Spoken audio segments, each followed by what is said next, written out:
הולך לך, אחי.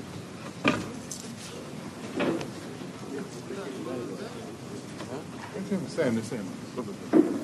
בוא שלום לזה, בוא שלום לזה. בואו נחשוב על להביא דהו חולה. מה יש לו? הוא חולה והוא בעיות.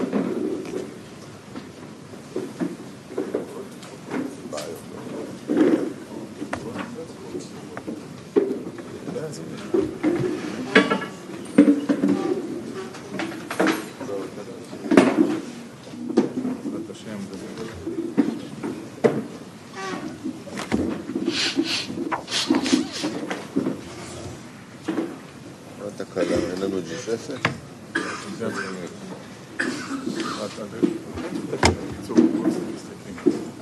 תקלה לישראל.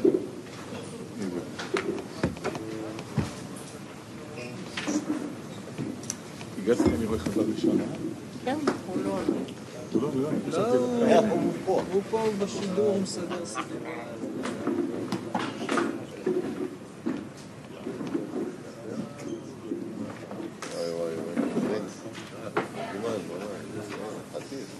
חתיכים פתאום.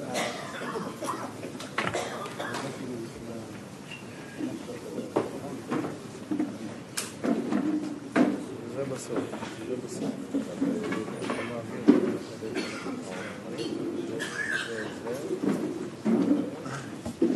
אפשרות לעלות כרגע בזום, אין אפשרות לעלות בזום, אז לא דבר עליהם.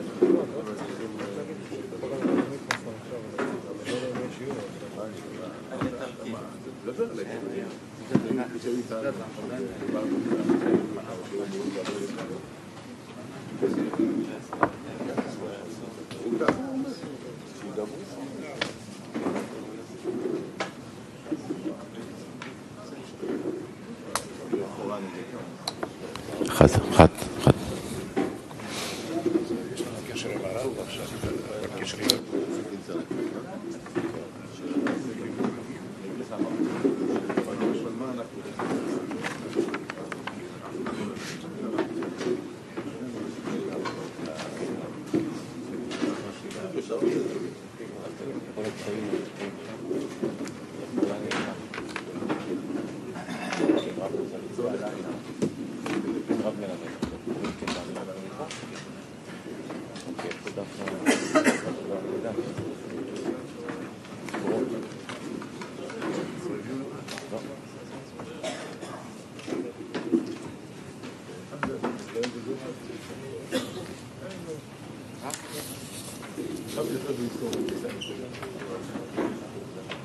חברים, בוקר טוב, אנחנו מבקשים לקחת את ספרי הלימוד. Good morning, we're asking you to take the study books now already. The writings of Baal HaSulam and the study of the Ten Sefirot, first volume. In English. תגיד שאיתנו היום נמצא איתנו, אבל בגלל לא הבטחתי בגלל, ולכן יש פה בגרמניה, למה לא הבטחתי? הנציג שלנו מאירופה. הם לא דרנים, אבל בסוף זה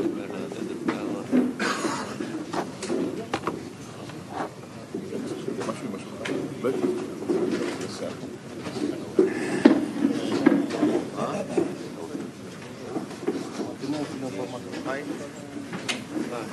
מי ידבר? יעקב?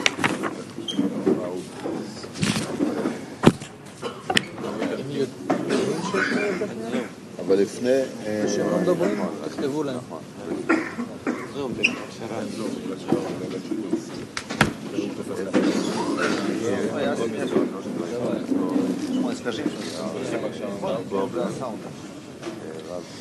שירו לו, זמרו לו, שיחו בכל נפלאותיו. שירו לו, זמרו לו, שיחו בכל נפלאותיו. התהללו בשם קודשו, התהללו בשם קודשו, ישמח למבקשי השם, ישמח למבקשי השם, יתהללו בשם קודשו, יתהללו בשם קודשו, ישמח למבקשי השם, ישמח למבקשי השם.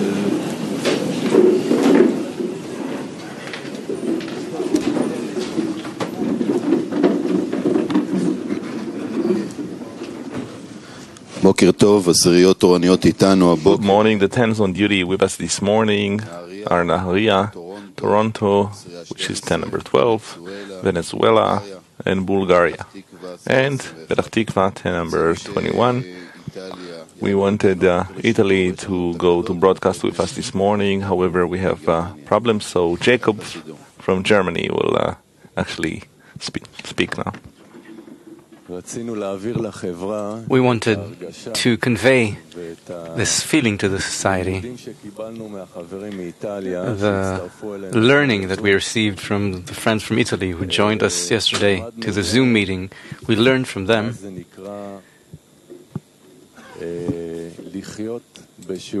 the meaning of living in the morning lesson with the friends all over the world, what it means to live all day with the expectation, the yearning for the morning lesson, and what care for all the friends all over the world means, and what is that the center of life is the morning lesson. So this message is the one that we want to relay from the Italian friends who live the morning lesson. And now we're going to watch a video clip. Let's enter the morning lesson.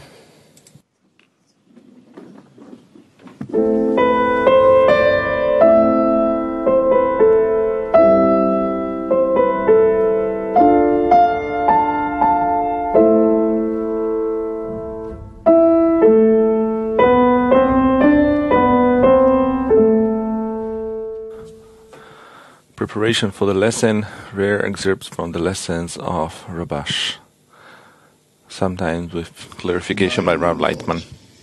We come to study. 10 people sit here, maybe 9, maybe 11. All of them listen. What did they come here for? I have a little bit of desire. Let's say that they have 10 grams of desire. How can 10 grams help with the attainment of spirituality? They say that there is a virtue. If there are 10 people, one has 5, one has 3, and they all join into a single unit.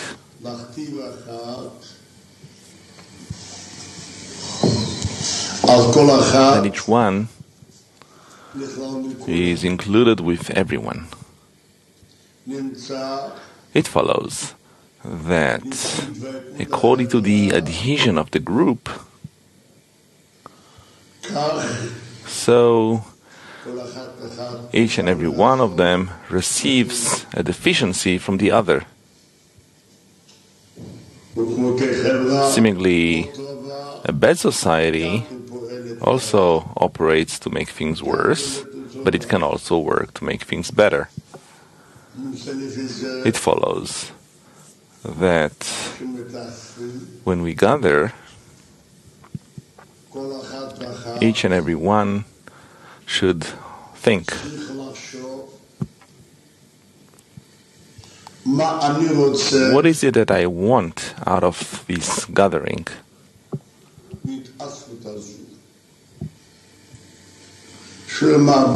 What have I come here for?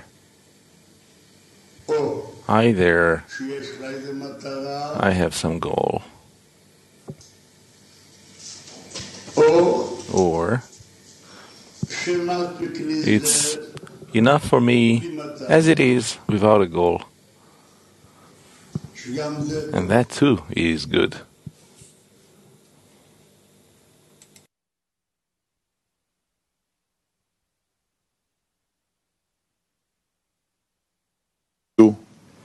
בשביל מה באתי? עוד פעם, מה אני רוצה Workshop מההתעסקות question. הזו? What do I want from this gathering? What did I come here for? כמו שדיברנו As גם we בסיכום יום, spoke also on the daily summary, I came to this lesson in order to shift from a state of the importance of the 10 as a means for running away from unpleasant situations in life to the importance of the 10, because in it the Creator is revealed, and fear out of this connection from my connection with it.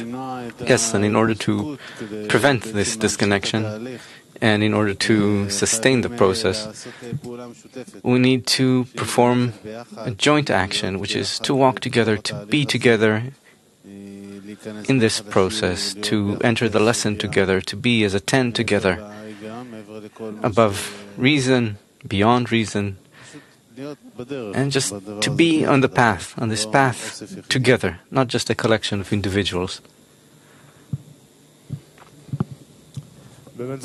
Indeed, it is a point which is important to awaken before the study, the question of why are we here. In general, you can say that the purpose is to reach connection between us, but this is something that we have to constantly reawaken again and again. And I'm happy that they asked this question. We came in order to feel one another, to feel the 10, which we search for, which we build, and to ask the Creator, the reforming light, to do what it needs to do to help us unite, and more, to look for this structure called the Kli, the vessel. That's why we're here. Yeah.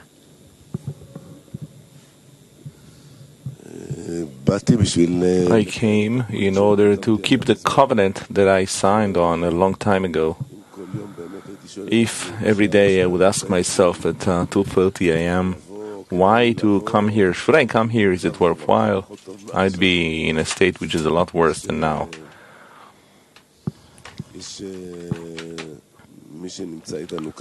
Those who are with us here, all the friends, at some stage they made a covenant in their heart with the Creator, with Bala Sulam, with Rabash, and with Rav, that this engagement in building a spiritual Kli in order to bestow to the society, to the world, this defines their new self, where they want to be. And because of that, for that, they come to be in the lesson together, to draw the light, to think about how to strengthen the connection between us, how to develop the ability to pass it on to others. I feel that we came here in order to ultimately receive such great importance of the goal, so that we won't be able or want, due to this importance, to let go of the thought of the Creator which is revealed in the connection between the friends, and not become confused and think it's something else, someone else, or that He's revealed somewhere else other than the connection between us. Not just theoretically, but also in practice, to have the power to perform these actions of annulment and inclusion in the 10 to discover Him. And in order to receive the force, that's the reason we're here, to receive the strength, to annul, to integrate with each other, to truly receive the necessity to change, to receive the reforming light. This is something that only us as a 10 can gather here, can come, and that's the purpose of our gathering. Yes, to receive the influence of the light. That's the point. We need to develop our demand for it. And indeed, the morning lesson is the place and time where there are no words that can describe how exalted it is, and we need to realize where we are and be in boundless gratitude to say thanks that we are here and carry out and listen, carry out everything we need to do and ask for help so that we're able to perform what we have to perform to unite.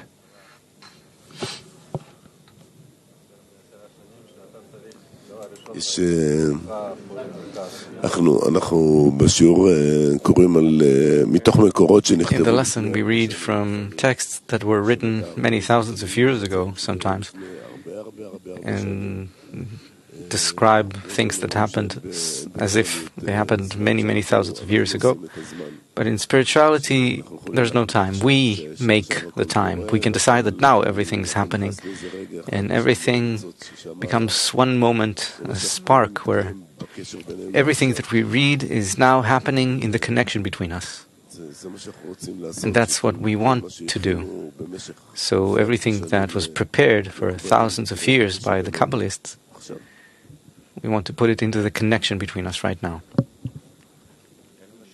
Yeah. For it to happen now, that we will be able to change and simply be... Friends, we remind you that we do not use cell phones during the lesson except for friends who receive authorization to do so. Anyone who wants to ask a question, please stand up, hold the microphone close to your mouth and speak clearly. We'll have a lesson with Rav today and we'll read preparation text. We need to pray to the Creator. I'm telling you with full seriousness. The 10 prays together for a few minutes and requests what she thinks, what it thinks is important for it to get, what it thinks that's important to it. It's important to it to receive these discernments and to feel those things, to receive power for this. We turn to the Creator, we sit together for a few minutes and we ask, each one quietly with himself. That's very important. Now we'll start this prayer.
כן, אנחנו בשיעור בנושא We גדול. are in a lesson on the topic of the greatness of the Creator, continuing with quote number 15, please.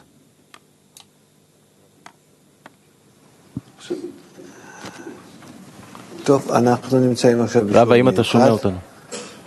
Okay, we're now having a very special lesson. Can you hear me? Yes, we hear you very well. Great, I hear you well too. So now we're going to have a very special lesson because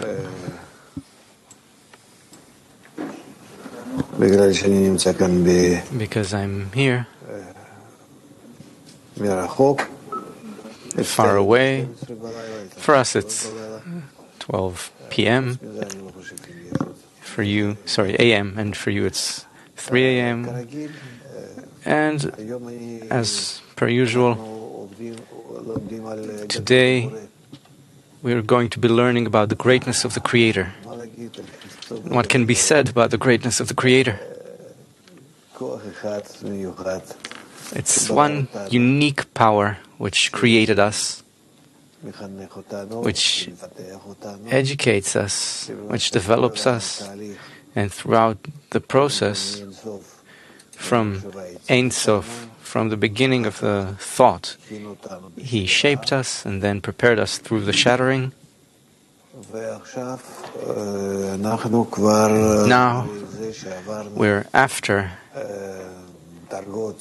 having gone through the degrees of inanimate, vegetative, animate speaking. Now we're advancing towards the highest degree, the most exalted state, the most critical one, the most special one, which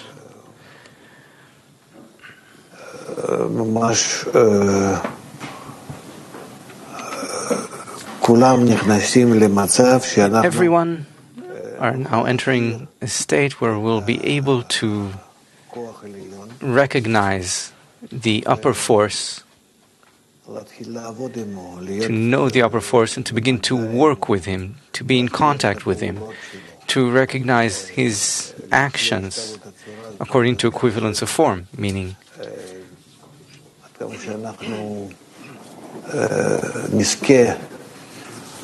the extent that we're awarded with being like Him,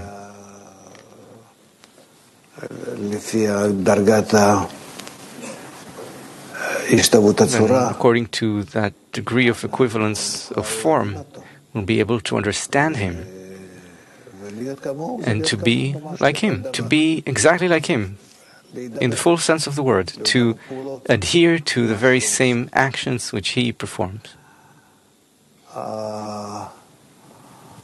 The Creator teaches the created being in a gradual manner. It's not a matter of years, but rather of degrees of preparation within the created being. And so it is with us. We're in this. We've gone through many degrees with you. And now is a special time where we need to prepare ourselves for a state where we're adapted, compatible with the Creator. Now, the recognition of the Creator, the discovery of the Creator by the person, that's the only thing that one has. But we didn't know about it. We didn't understand it until He opens Himself up to us a little bit and we begin to yearn for Him, even though we do not yet understand what exactly He wants from us, from each one and from all of us collectively. Afterwards, after He reveals Himself more and more, according to that we live, according to that we receive this inclination, this aspiration, all sorts of fulfillments, which gradually these shapes need to be discovered, revealed within us. And so we feel that we have an inclination towards this or that, various things, but the truth is that none of it is true.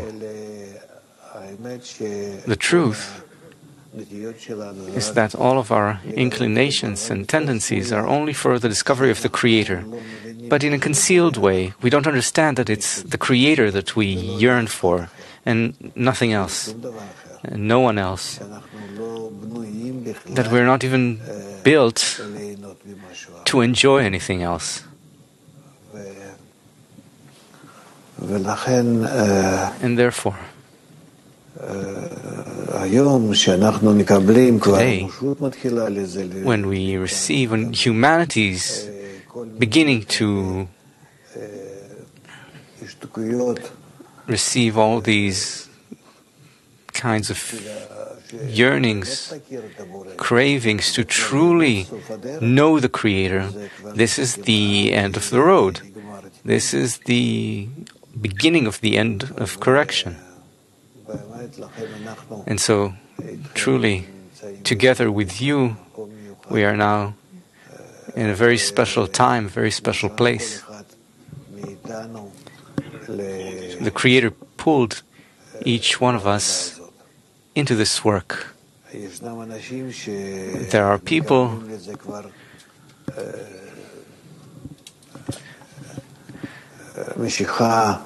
who get a special attraction for it, and in the past there were special souls, and we also receive, and after us, all of humanity, which doesn't get a direct guidance, yashar kel, but at least it receives a lack. It lacks something, but doesn't know what. Like a little child, like a person who's underdeveloped. The lack is there, but others need to disclose to him what it is. And that is what humanity expects of us. We need to truly engage in great work here. There are many kinds of works, but the thing is,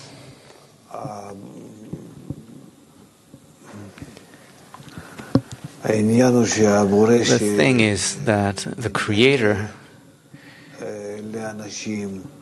when He's revealed to people, He's revealed in such a way that we can't relate to others. He's revealed in special kelim, special vessels of equivalence of form, meaning to the extent that one is bestowing, loving others, meaning that he has the qualities of the Creator, to that extent, to that measure, to that power, you could say, he's able to understand Him, to identify with Him. And therefore,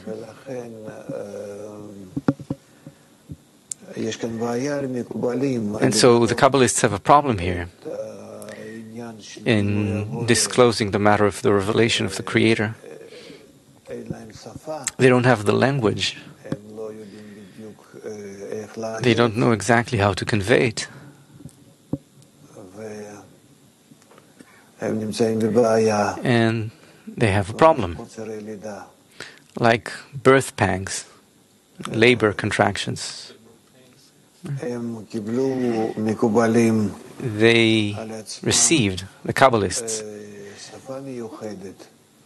they received a special language because there is a connection between the worlds, and in our world there's basically the same thing as in the spiritual world, but in the spiritual world it's in the spiritual form, and in the corporeal world in a corporeal form. So they received some ability to explain the wisdom of Kabbalah, the manners and forms of the revelation of the Creator, and that's basically the essence of this wisdom.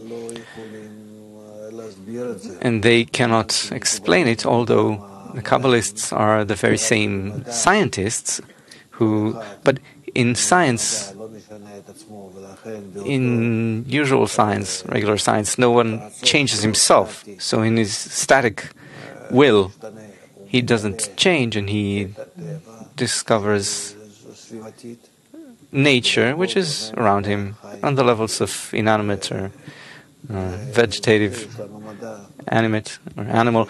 From that we have science. From that we have all the forms of science, the fields of science, all in the will to receive. That's what we've discovered. And it's not required of scientists to alter their desires so that it is in order to bestow. But the Kabbalists understood that in order to attain the Creator, we need to first of all acquire the will to bestow, which is His nature. And then in that will to bestow, to the extent that we develop it and can work with it as an instrument, a device, then we can discover Him. But it's all discovered by the Kabbalist to the measure that he acquires the will to bestow, to the degree to which he can work with it, to change it, and that's how it happens. And therefore, Kabbalists are different in kind to regular scientists. Regular scientists discover various phenomena existing in the will to receive, while the Kabbalists discover different various phenomena in their wills to bestow, according to the measure of equivalence of form, and so they discover the Creator. And as we've discussed, it's very difficult for the Kabbalists to disclose something to those without the will to receive, but only the will to bestow, but only a little in order to help them start on the path, start on the road. They tell them of this in the language of the branches, and between them they have several languages which they can use to explain how it all works and what's exactly happening here. They explain it according to the language of, or by the language of the branches, because all of the worlds, including this world, have the same constituent parts, same details. We learn this from the study of the 10 Sfirot, Histaklut Pnimit, inner observation. Therefore, the Kabbalists found this language for themselves, this code with which they describe the spiritual world with words from the corporeal world. And one who understands only the corporeal world thinks it all speaks of the corporeal world. However, one who is in the spiritual world understands that it speaks of the spiritual world. And of course, here there is an opening for spiritual advancement, but there is also an opening for very great corporeal confusion. Because those who don't understand that the language of the branches is merely a language with which they speak only of the Creator and His actions, and of the person who needs to conduct such inner actions in his will to receive, in his intentions, and by that he will come closer to the Creator and attain Him. And as it's written, you shall see your world in your lifetime. Well, the revelation of the Creator is something one needs to accomplish here, now. The people who take the language of the branches not as the language of branches and roots, for the revelation of the Creator, for the purpose of that. Rather, they take it as it is. They think it details or discusses our world. And instead of inner actions in the soul, with the desire, with the intention They think you need to perform actions with your hands and feet and your mouth. Meaning in our world, in our vessels, in our kelim. Not to change, but just to perform actions. And because this is how this transpired from the shattering of the vessels. That's how it happened in the ruin of the temple. Then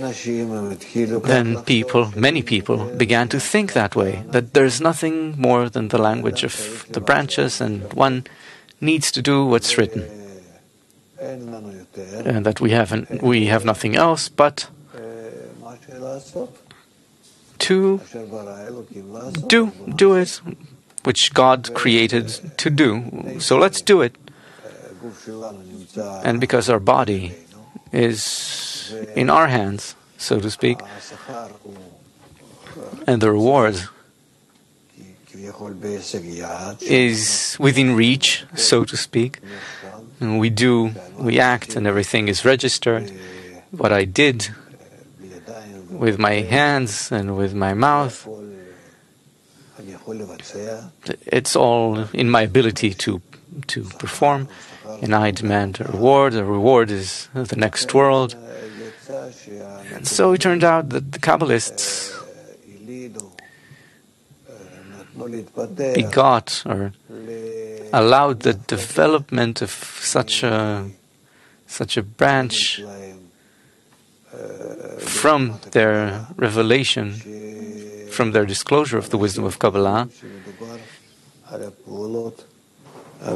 where people think it discusses corporeal actions rather than spiritual actions, and that this is enough. And here we need much energy, much patience in order to gradually explain how this error of thousands of years, how it burdens us, and especially the people of Israel. And the approach for this is through the greatness of the Creator, which is the subject of today's lesson. Because we have nothing else. Ultimately, I, as created being, need to connect with others to correct the Kli, and according to the measure of the Kli's correction, the correction of the vessels, we will discover the Creator, which will be revealed exactly within the same vessel, the same Kli, which I prepared for that revelation. What do we need to learn? What is up to us? What do we need to do so that vessel will rise, corrected, and what does the Creator want? And certainly, there are actions here which I can perform, and only I can perform them, but I must discover a lack for it. That's the main thing I need to discover. And the Creator needs to disclose that power which will correct my lack. And so I need to know what exactly I'm standing before and what exactly I should do. But I don't know. I don't know the Creator before I correct myself. I can't skip ahead of the action before even making the action and discovering within that action I discover the Creator. So how will I know? And therefore, between me and the Creator, there exists a group. It's a special vessel that is broken, where I can practice and I can ask for its correction. And here is exactly where I work. I work openly in a discovered form, not concealed. And while the Creator is concealed, I don't know exactly what to ask, how to ask. I'm still not with these properties where I know exactly what to ask. As we say all kinds of things. We sometimes say things which are completely beyond our understanding, my understanding and attainment. And therefore,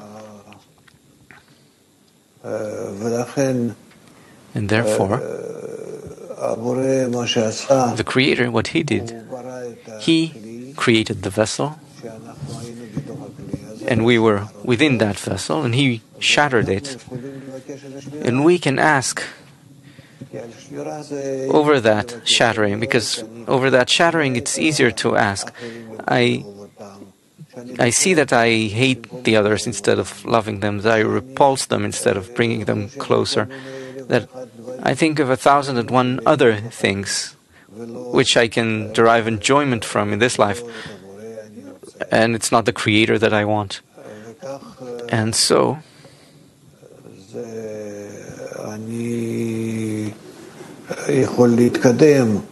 I can advance through the correction of the Kli, where I don't correct my relation to the Creator, so to speak, but towards my friends, my 10, and it's clear to me what I'm doing. And actually, beyond that, after that, exactly to the same measure, I correct my connection with the Creator. So much so that suddenly I discover Him, His revelation within the 10. And then it becomes for me not the wisdom of the concealed, but rather an open wisdom, the wisdom of the revealed. And I discover the Creator according to my actions with the friends. I have this special opportunity to do that. So we need to understand that action and to try to perform it. That's everything that's left. It's the rope which the Creator throws to us into the whirlpool where we are. And we need only to utilize it correctly. I need only to understand that I'm not working with the friends. Here, by correcting my connection or relation to them, I correct my Kli in relation to the Creator. And so here, I need to know a few things. Primarily that all of these corrections we perform from our hearts and minds, and of course also using our hands and physical activities, corporeal actions can help us advance in that direction, but mostly it's the heart that we need to correct and the mind which needs to assist in that. And all of these corrections are corrections between us. And then I have before me this whole work where I can perform all of the actions necessary. But there is a condition. There is a very special condition here. It's I must not forget, as I perform these actions, that I'm doing it for any reason other than the revelation of the Creator. It's only to bestow contentment upon Him, and only for that do I toil and make all kinds of efforts, and my friends also need to know this. And in general, my whole life needs to be organized such, with everything I have, family, food, money, respect, knowledge, corporeally, and of course spiritually as well. It is all of it, in order to discover the Creator, in order to bring Him contentment by so doing. And if we arrange this correct attitude, correct perception, we will succeed. We are the part of humanity which the Creator wants to bring closer. He gives us the opportunity. He gave us all of the means towards that end. And here we're beginning to feel that He's truly working with us, that as we advance, we feel Him to some extent. It's not yet a very clear sensation, but nevertheless, it's still, it has all these subtle, concealed forms, but soon it will be revealed. So let's begin our lesson on the subject of the greatness of the Creator, which is the main subject which we mustn't forget at every moment, with every action. And then all of our moments will be directed towards His glorious name. And then we'll discover Him quickly. So let's read. You'll read, you'll listen, and also ask questions, and I will answer. Please. We found the relevant part here from the writings of Baal Sulam, page 485 in Hebrew. The article is, page 484 in the writings of Baal Sulam. There are two parts to the Torah, between man and his place. From the article, again, page 484 in the writings of Baal Sulam, the article is the love for the Creator and the love for the created beings. Subtitled, there are two parts to the Torah, between man and the Creator, and between man and his friend. Even if we see that there are two parts to the Torah, one is the mitzvot, the precepts that apply between man and the Creator, and the other are the precepts, the mitzvot, that apply between man and his friend. Both of them are really one thing, which means that both the practice in them and the desired purpose that comes from them is a single one, lishma, for her sake.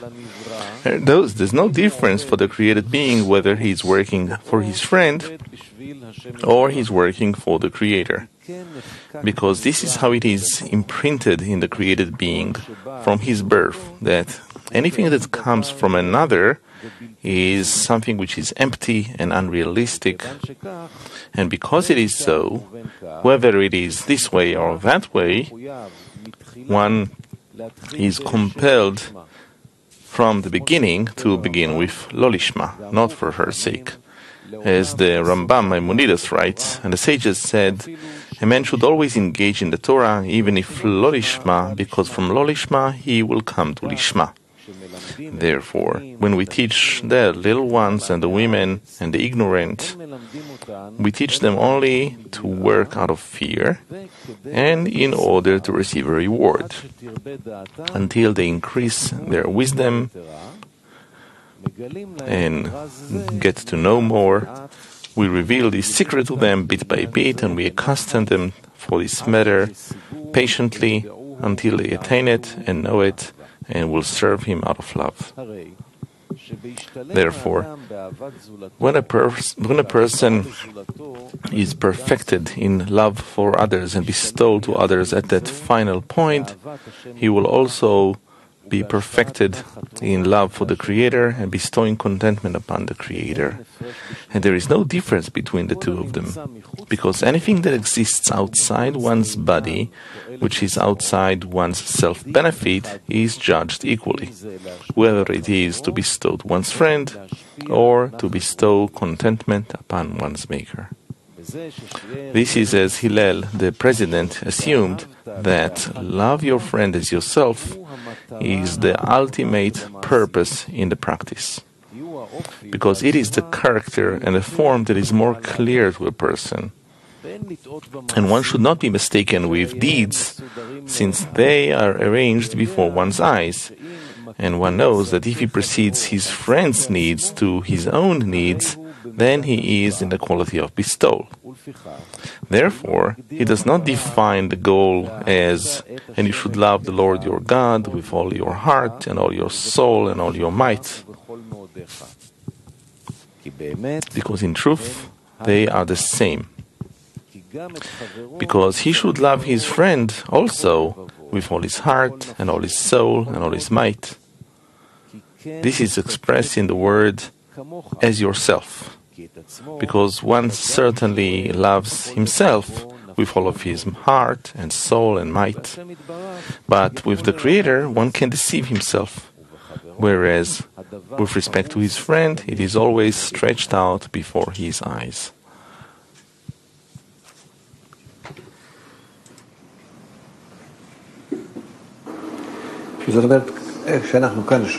Meaning, what we're hearing here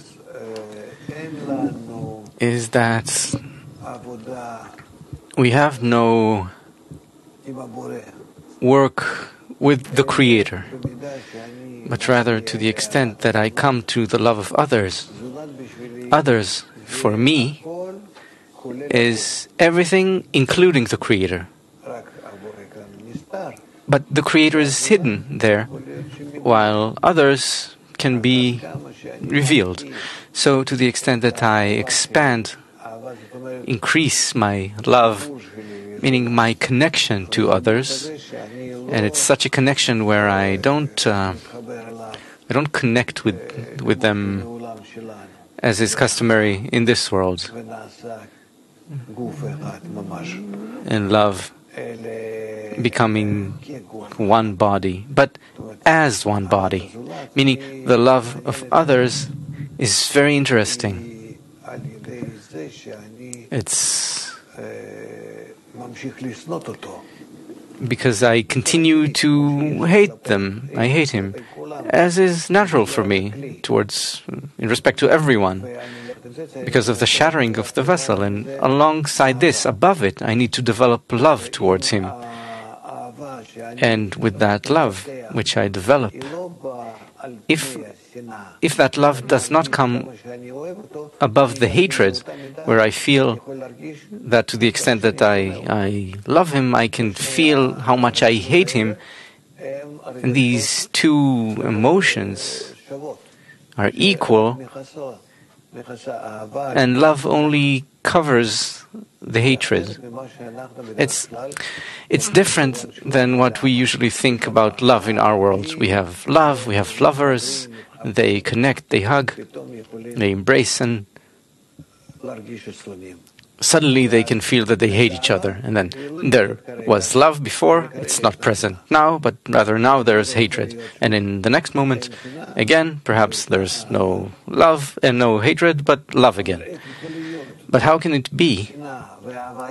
How can love and hate coexist rather than come intermittently? I don't know, but that's what needs to happen. So how do I achieve that? How do I acquire such standing, such a special sensation where I love and hate at the same time? How is this described or depicted within me? If I work on myself in order to attain such an inner presence, such an inner state within my mind and emotion, then I build a spiritual kli. That's the difference between the spiritual and the corporeal kli. It always includes right, left, and middle, or love will cover all crimes, both together, meaning all of our forms of relationship, all of our relations together. So let's think, how should we be in that? How should we feel it? How not to confuse or obfuscate this state where love will cover all crimes. And this is really the correct connection, the true connection, and not the childish one in our world where we either love or hate, like children. He either laughs or cries. Rather, we need to be in the midline between them. And so it's no wonder that the students of Rabbi Shimon wanted to kill each other. And afterwards, they attained love towards one another. And after that, again, a new desire, new conditions were revealed. And again, hatred, and again, love.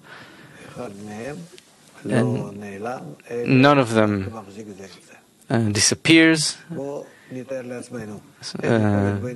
but they support one another. So how can it be? Let's describe. Perhaps if we describe it correctly,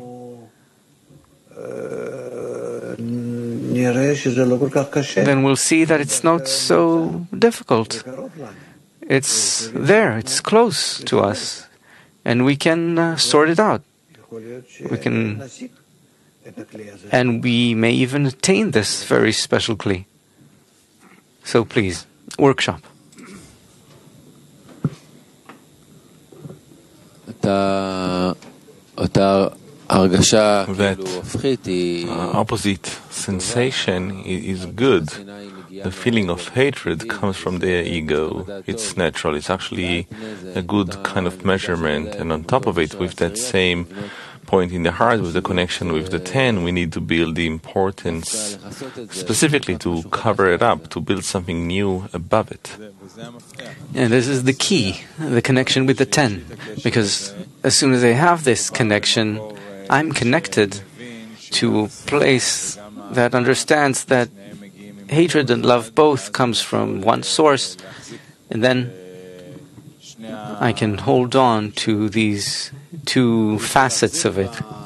And in order to hold on to this feeling, this understanding, we must feel the connection between us.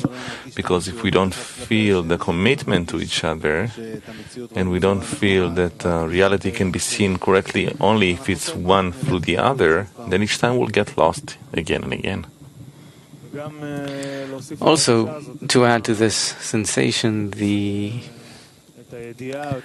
knowledge or the thought that everything comes from the Creator, because there's nothing I can ascribe to myself here, because the sensation of connection or lack of connection, they both come from the Creator and both come with the same purpose, to help me advance. And so there's no feeling of hatred which I can ascribe to myself. Yep. These are the forces that we have to feel between us if we're rewarded with it. Hatred, and like scientists will get into it, live with it, and ask for the light to cover up this hatred. And we will find ourselves already in this state where there is hatred and there is love, and this is actually the Creator who is operating it between us. Yes, these opposite states come from one source, which elicits the question, begs the question, why? Why do they both come from the same source? And then you can look at the goal, which is, the purpose is to help us move from the place we are to a state where we're closer to the root. That's the way to teach the created being on the level of animal how to be a human being. And so he's given this framework within which he can find this state of love, but hatred, but from that hatred to discover love, because otherwise you can't advance. And you need to, make the donkey move using both a stick and a carrot. It turns out that the rejection and the hatred, suddenly after I heard you, that if we have the greatness of the Creator, then this is exactly the kli with which we get to know our own nature, and on top of it we learn how to love, seemingly in a new place. Love. Let's speak of how much it will help us to understand that both love and hatred need to coexist, and not one of them takes precedence over the other. Anything other than indifference. Indifference is bad. It's a sign that I must immediately begin to work as much as possible. But if I come either to one extreme or the other, they both need to be. And I'm not overly impressed by by repulsing the friends or loving them. It's a new kli. I have a new possibility now. Before, it was concealed, as Bala Sulam says, that I'm glad of the evils that are disclosed. Then I hate everyone and everything, but I know that it's a new hatred, and God bless, He elicits new work from me. And so we're calm about discovering hatred between us. No, even to the contrary, we're happy, like Rabbi Akiva says. What did he say when hatred was discovered between his 24,000 students? What did he say? That we mustn't let go of love thy friend as thyself. It's the other side of the coin. The hatred is good. We just need the other side. It's not that in a linear way we depart from the goal. No, it's to the contrary. The goal is here in the middle. We grow further away from the goal towards the left side, and then on the right side is love, and we reach these extremes, hatred and love, and then it all comes to the middle line. A new state begins. Again, we're at zero. The left line is discovered, revealed hatred, and then the right line in our work is love, and the connection between them is in the middle. And so, the more extreme these ends are, these opposites, the person is higher, on a higher state. So Rabbi Akiva is not overly impressed by this great hatred being revealed. It's great, and really when we're at the time of revelation, the coming of the Messiah, the ruin is the ruin of the previous degree, and over and upon it, we now establish the new degree, or erect the new degree.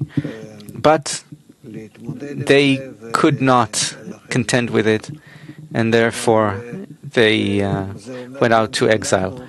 But this also indicates to us that we don't need to be impressed by the revelation of evil, because in a moment we discover a good thing, and we don't let go of the bad. Here it needs to be an art. We don't let go of the bad, we have the good, both of them, this duality, constantly, and we hold on to them both. It's not some kind of mental problem or something like that. No, that's how it needs to be. And so we need to understand our friends, and we need to explain to them why it is that they leave us. They say, well, what is love? What love? Everyone hates each other, rejecting each other. That's only the one line that's revealed from above, the left one. But the right one we need to discover amongst ourselves to complete it. But the fact that the left is disclosed means that it's now time to discover the right. And therefore, love will cover all crimes. This rule, this guideline needs to be very clear, and each one should always help his friend to hold on to that always.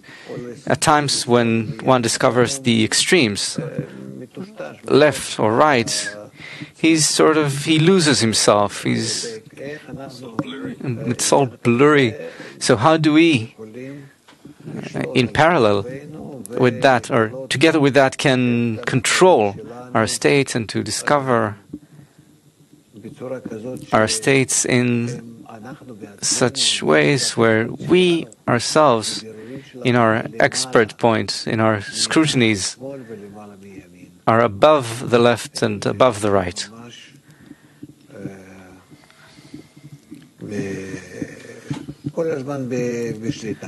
We are always in control. So here we have the question: How can we always be in control, both of the left and the right, even though they keep changing? How can it be that we can invoke these changes? As it is said, Israel hasten the times. Please.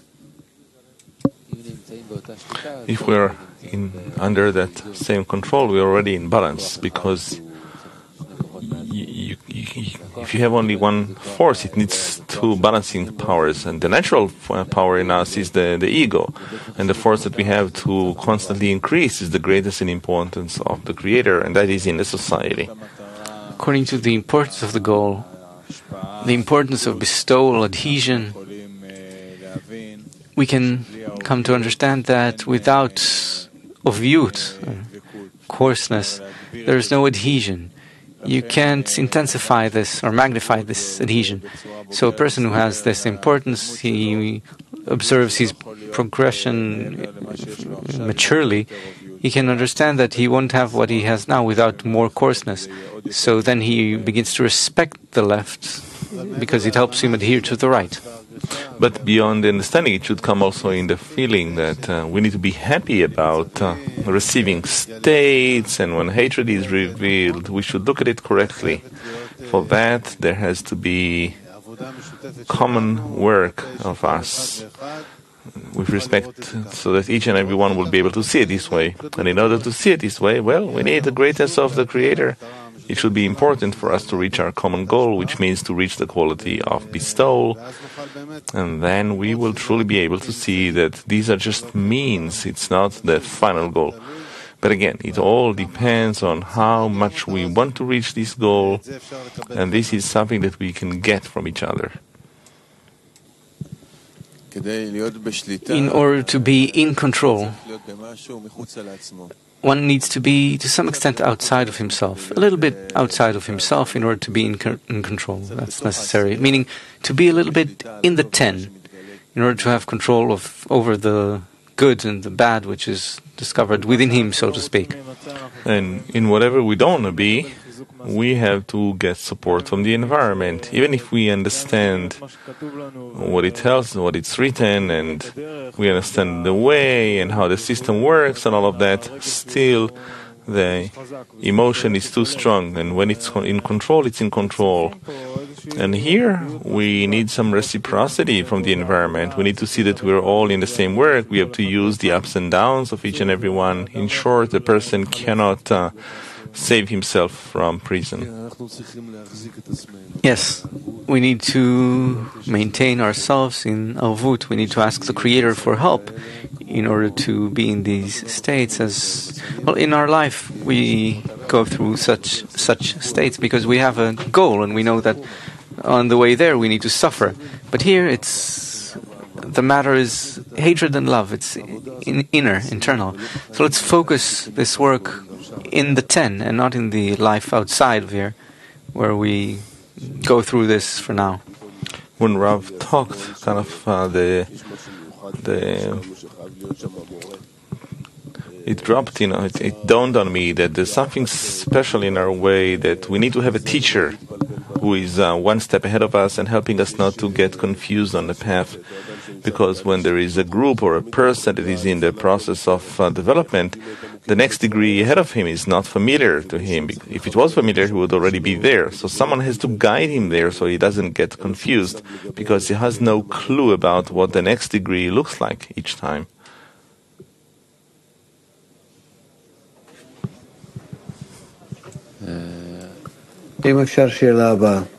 Rav, if possible, if it's okay, I have another question. How should we explain to our new friends who stumble upon such states where they understand that there is hatred and they feel that it isn't going away, and perhaps in the beginning there's this euphoria where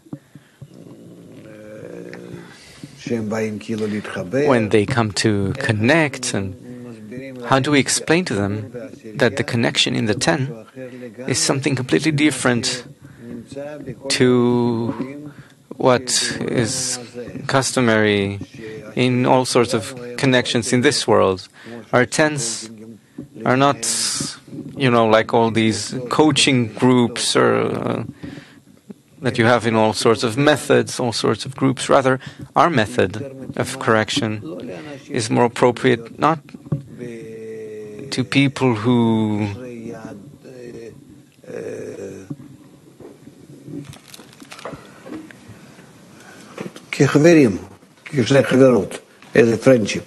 not for people who just want to be friends, some kinds of friendship, but rather it's for those who want to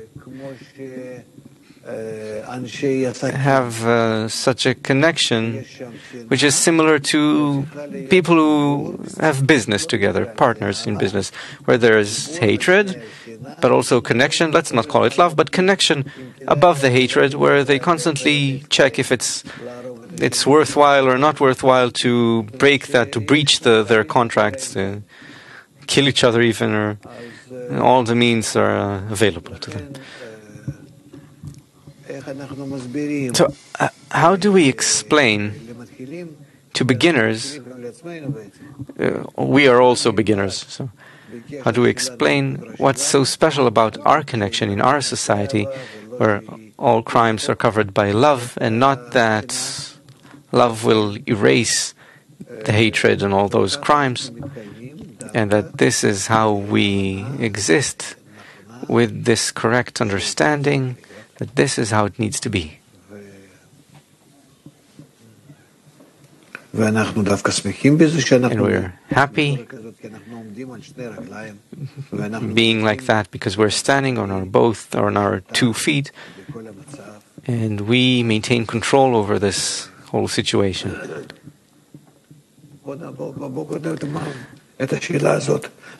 So this question, let's clarify it first. So how do we explain this to ourselves and to new students that are 10? In our method, we build ourselves with these 2 lines, 2 directions. It's very important. Then we'll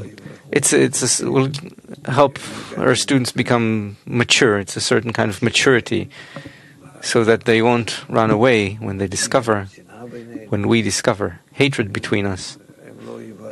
They won't be afraid of all these forms which are revealed to them, because any who is greater than his friend has a greater inclination.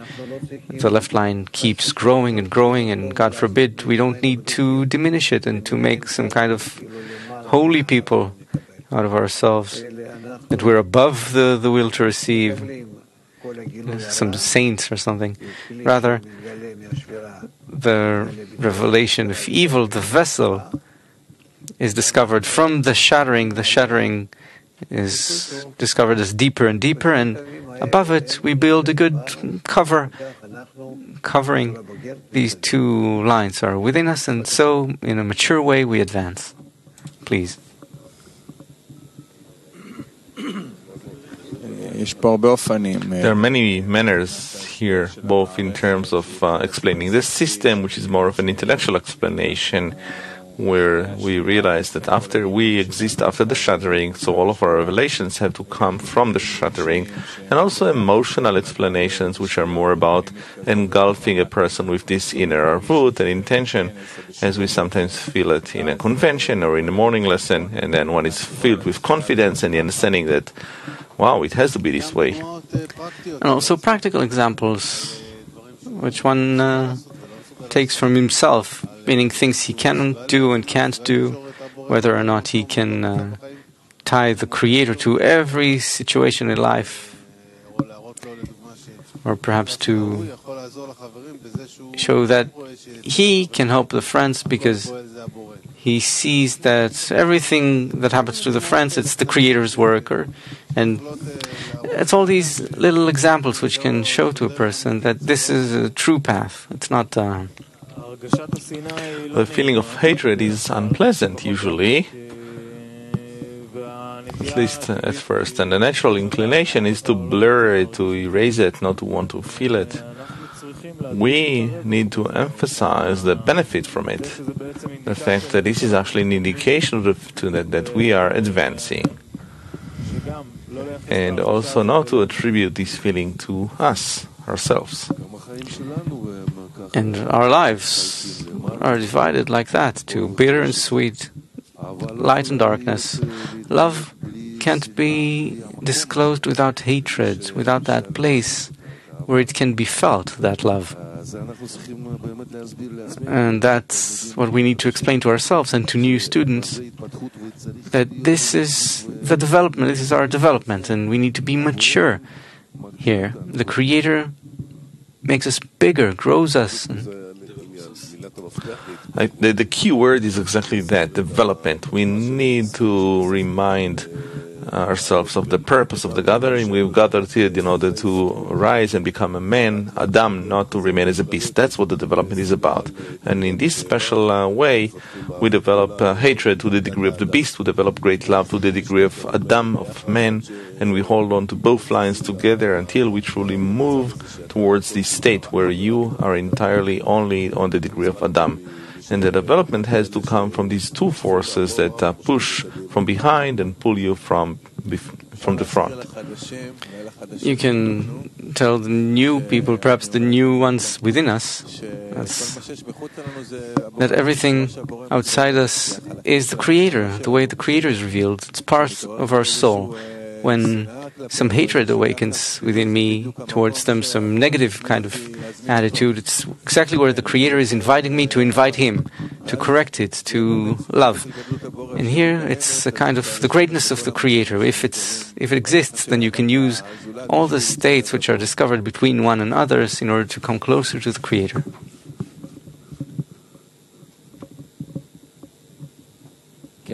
Yep.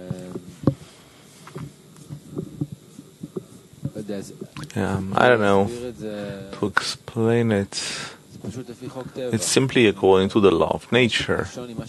The difference, what Rab asked about in the beginning, between some other 10, which is connecting, versus 10 of Kabbalists, the connection is in order to generate a force which is the opposite. It doesn't exist in our nature. We don't connect in order to feel good. We connect in order to generate a certain force that will balance the negative force in us, the hatred, which keeps increasing.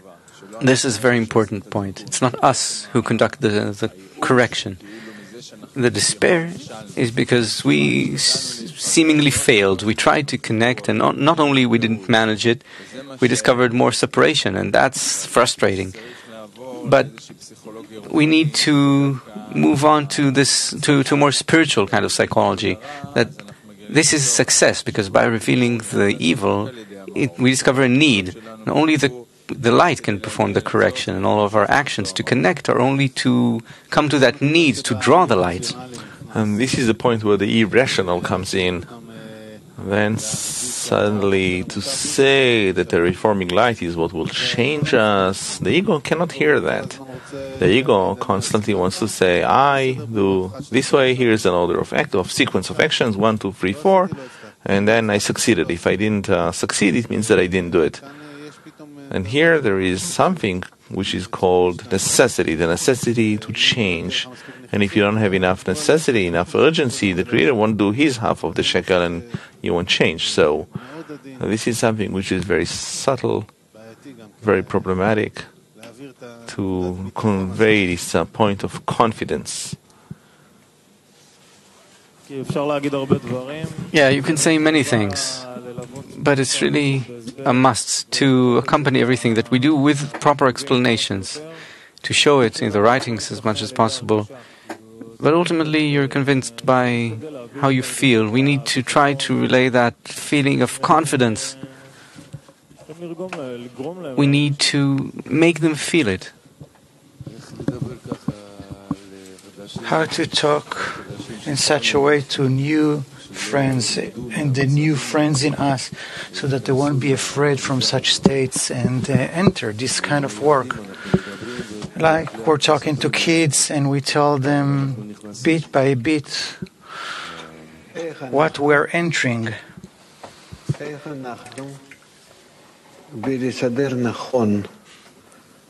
How can we, by organizing love and hate correctly, specifically by those two forms, that they don't exist for us in our world in relationships between people and a person with everyone, something from himself and something from outside of him? How can we, by connecting love and hate together, discover what we call Creator? That if we, as it's written, enter in the correct approach, we discover the Creator. That from Him,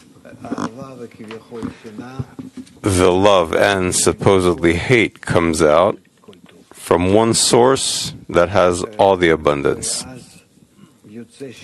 And then it turns out that from the love of the others, the love of friends, if we organize it correctly on those two lines, when we combine them together between us equally, that there's not one preferred over the other,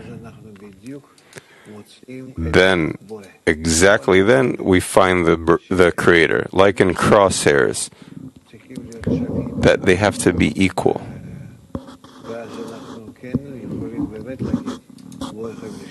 And then we can truly say, Bochem l'shalom, malacha shalom, that those two angels complete the evil and good inclination. They complete each other, and we reach a result from them, which is called revealing the Creator to His created being. Please. How do we reach revelation of the Creator? Through the correct combination of the two lines in love of friends. We have to come to reveal the Creator through a method which is called "We know you by your actions." We have to see how the Creator operates on me and try to understand why. We also have to see the purpose of creation and also the way the Creator builds this course of development so that eventually a person will become like Him. So in this course of development, we need those both states. Imagine that there was a 10 where everyone would resemble each other 100% and love each other 100%. What can you do with it?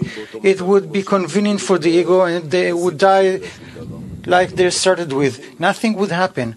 But as a result of the frictions between us, we can generate a new energy between us.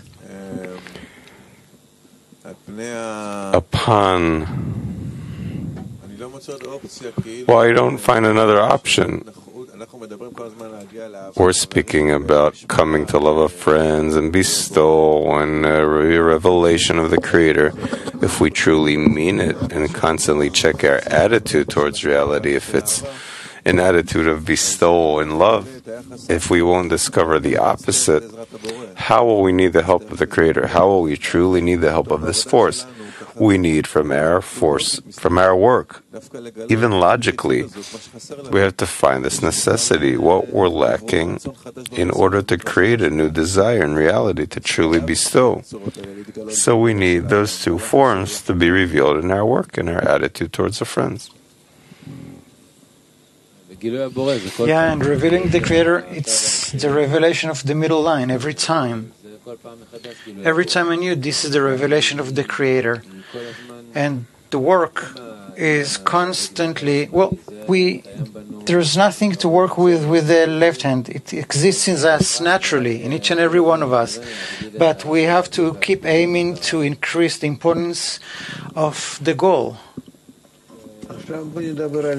Rav, now let's speak about it, that the revelation of the correct combination of the two lines, and to be above those two lines in connection above them, that is called to be in faith above reason. Please. The right connection between two lines is called faith above reason. That is, well, if I'm within reason, I'm either in the right or left, love or hatred, one feeling which contradict the other. Faith above reason is a kli of adhesion with the Creator. This is a kli where I already connect to something which is above this life, something that does not exist in our natural feeling.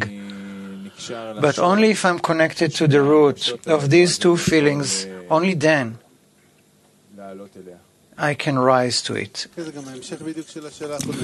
So continuing the previous question, that practically in love of friends and the work between us, we've healed the hatred, the love, the distance, and the desire to connect. And there's another cause called the Creator, none else besides Him. And the fact that none else besides Him, it suddenly shuffles all the cards. Because the love and hate I have towards the friends, that's none else besides Him. It's something that my mind and body won't accept. That is going above reason, according to what Kabbalists write us, according to what we hear from the friends. That's the thing. Yeah, we should find this force that exists above me, around me. I don't know how to imagine it. That is what brings and awakens all the states, all the feelings, and it is up to me to cleave on to Him. Rav, when I am once on the left, once on the right, it's very difficult to scrutinize what being in the middle is, and above those two states in connection between us. Because if they're both neutralized and I'm just in this neutral state, how can I specifically be in a state where they're both connected together and I'm above hate and above love? That is not one dimensional, just one love, but to be in both of them together. How can I learn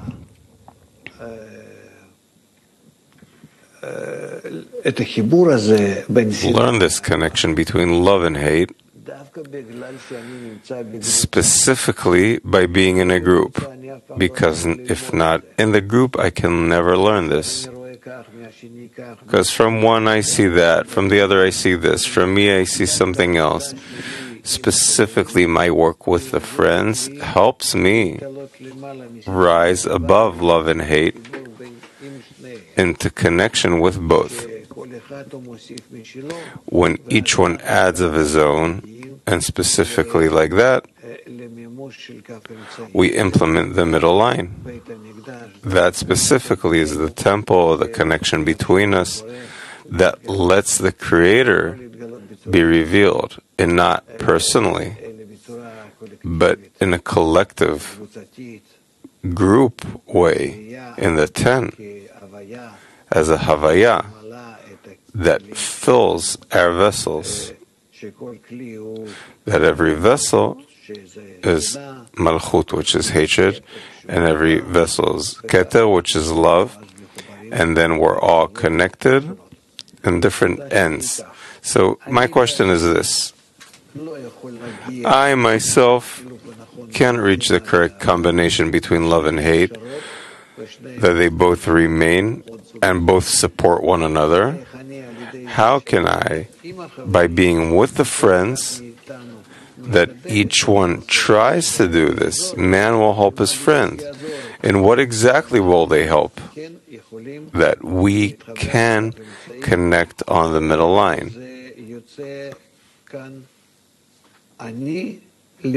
And by this, I alone can take help by them, or only if we're connected together, I can be also together with them, connected on the middle line. Please. Yeah, only between us we build such a structure where only there we can truly attain that state where we feel hatred and love and faith above reason.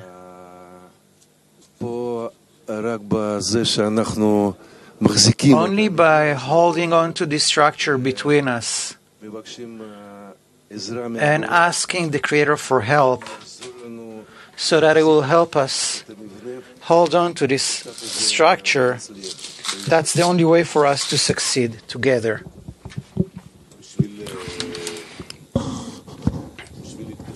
In order to connect to the Creator, there has to be a vessel and equivalence of form with Him. There's no connection from another place. We have to build a connection of love and bestow that will happen between us, or a mutual deficiency for bestow between us. That the goal won't be for anybody, but in the connection between us.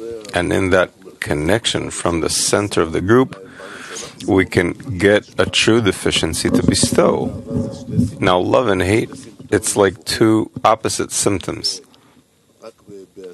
And only in the 10, when we're in the study, in the light, we deal with the symptoms less and go to the root, to who gives these things and why he does it. And we can only scrutinize that in the connection between us. Yeah, but I feel hatred and I feel love. I feel in how I treat the friends, and Rav says that there's a parameter here of togetherness. Only when we help each other can we work with these two states. This is something which seems to me above our nature, but perhaps we can start imagining it. There are many details here to be scrutinized. The correct combination is this: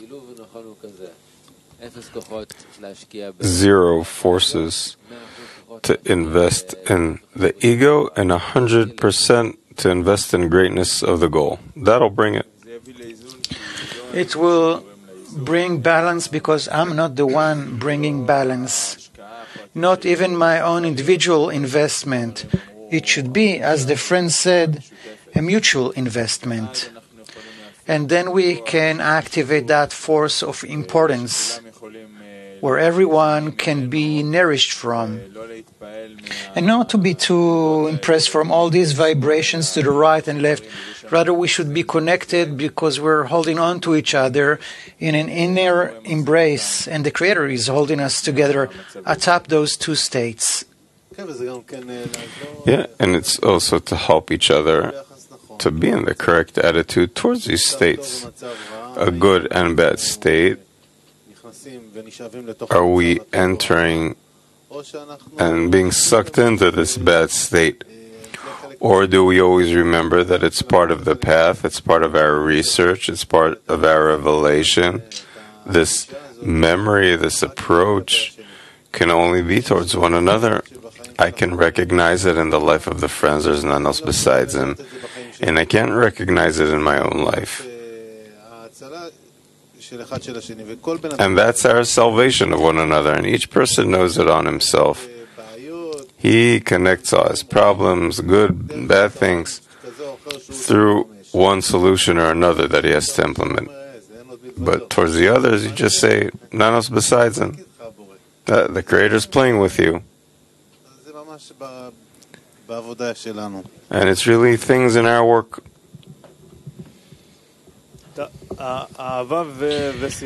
Love and hatred are a result.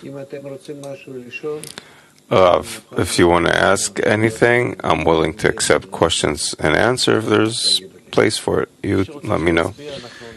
So if you want, raise your hand and you will be given the microphone. There's a question from the internet. Sergei from Moscow is asking, what enables us to be in both states together without falling into either one of them? Only being connected together. If I'm not connected with the others, then I'm going to be in all kinds of states, either to the right or to the left.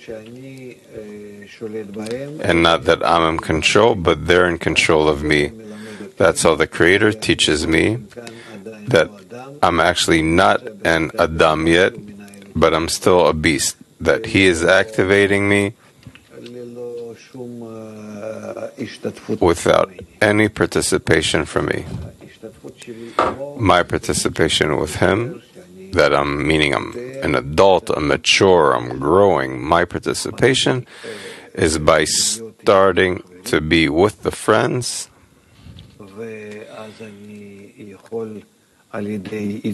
and by establishing the correct relationships between us, I can control being under these two forces, right and left, together, that my resistance not to cancel one of them, it's between plus and minus, right and left. And in this way, I build that place for revealing the quality of the Creator, which is above right and left. And that can be done only if I'm in society, because they are supporting me, I'm supporting them. Together we're establishing this such a web of connections that alone we can't build right and left. The middle line won't come out of this. That's why it turns out that specifically the shattering of the vessel and that mixture that's revealed after that, and all those little illuminations that the Creator shines on us from the future middle line that should be revealed, meaning from the purpose of creation to us downward. All of this is for us, between us, in our vessels. We'll start to organize correctly between us, and in this way build that state. The middle line, that love will cover all crimes. That includes them both together. And our resistance, and yes, specifically because I'm connected with the friends, so by trying to connect between us, that's how we build the middle line. That's in each one and between us. More questions? I have a question. Theoretically speaking, it is clear. The mechanism is clear. But while you're in a state of hatred, you can't do anything. And you are among the friends and you do the same thing you're supposed to. But the hatred is in your bones, brains, emotions. You can't come out of it. So what is the practical action in such states? I don't know. Theoretically, it's clear. But in practice, I was never able to do any of it.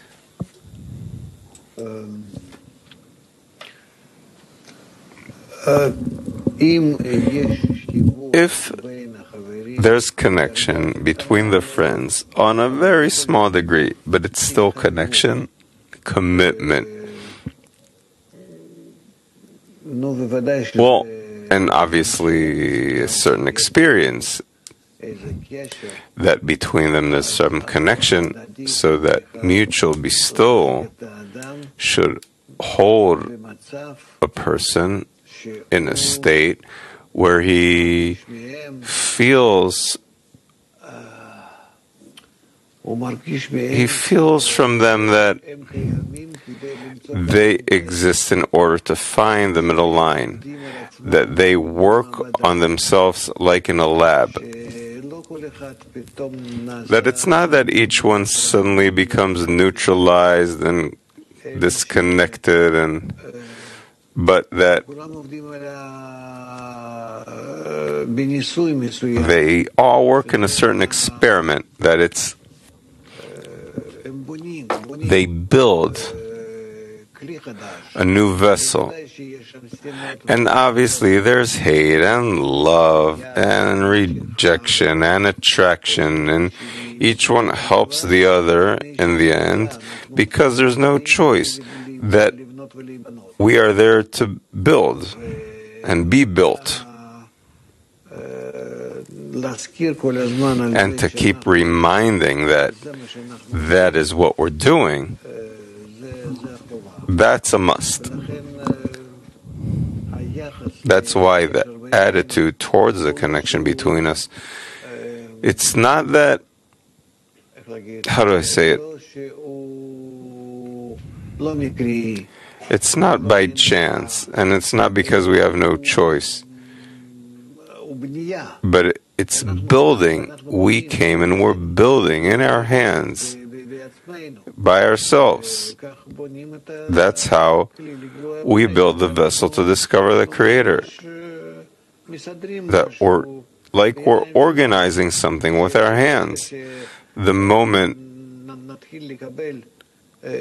we start receiving some form in the connection between us and the Creator, we'll start revealing in it. And it should be felt as something very practical. I'm not doing favors for anybody, and nobody's doing other favors.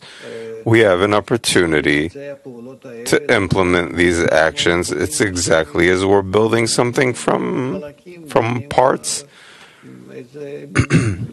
building something whole.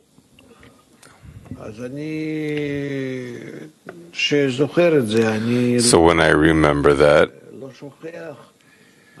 I don't forget. I'm constantly, that's called the work of the Creator, to build a vessel to reveal Him from ourselves. Please. How not to fall every time into a state of indifference? Because, well, you said everything other than being indifference. How to be in a state of...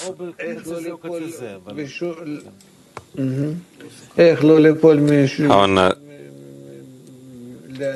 to fall into indifference from any state? I'd say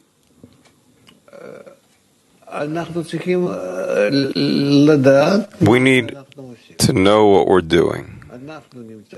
We are here in order to build between us a state where the Creator is revealed. And not that we want to do this now and end this. No, it's a process which we are in. We're coming to study for this, sit in meals, and do all kinds of actions of dissemination, and more and more and more. It is all in order to build a vessel, to reveal the Creator. It has to be clear to everybody. We're not forgetting this. And when we don't forget it, it's clear that in the vessel we're building, there's all kinds of states. And we suffer them. We understand that there's a state, that there's a place for every state. It's a process, and we get used to it. And we give an example for patience for one another, just like adults that understand that otherwise it won't be built. How can I do anything in my life? Please, more. Jürgen is asking, I can imagine when hatred is in control, but how come that love prevails and controls hatred? The love that controls the hatred, it's not that it turns off the hatred. But when love starts being revealed, I start seeing the hatred in a more correct way, as much as it also came from above. And it's not that I did it and built it. As Baal HaSulam writes, that I'm happy with the evil that's being revealed. If they wouldn't be revealed, it would be zero hope.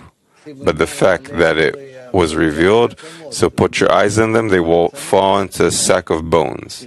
But bones is bones, like the dry bones have to, that they're so dry that they rise and resurrect. That's why don't be embarrassed or anything. Our work is to constantly depict to ourselves our goal, if the goal is clear, and the components of the goal, the subject of the goal is also clear, and the way we need to correct it is also clear, and what we need to receive in the end, nothing's disappearing. The Creator didn't create anything needless, but the creation is the ego, it is the shattered will to receive. That has to be like that in order to emphasize or reveal what's above it, which is love. What? How can you discover love without the crimes? Maybe in our world it's like, that's why it's not really crimes and not really love. In the end it all disappears. In spirituality, one holds the other. Please.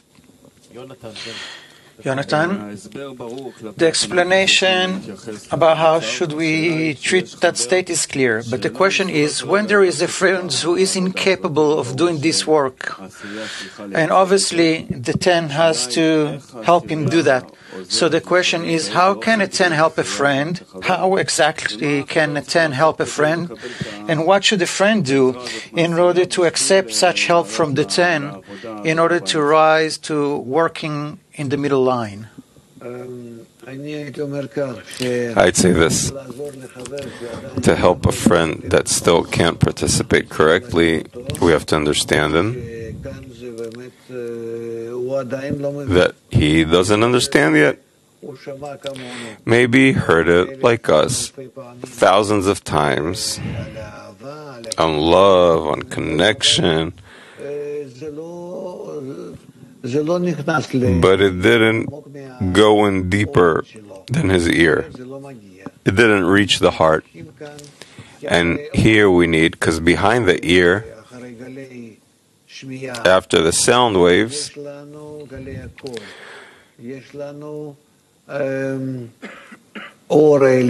have the upper light, which has to penetrate the person. That's where it works, in our heart, in our desire.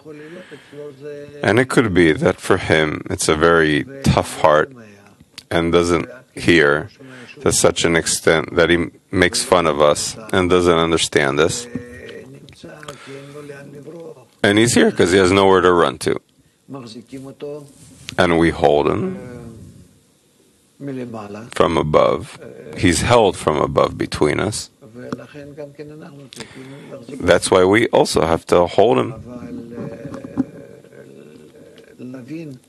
But to understand that even that person, which is in a neutral state and can't hear about the connection, but he's here because he understands that this is it.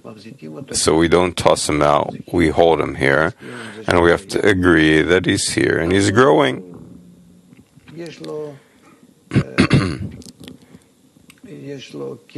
So his pace of advancement is different than the others.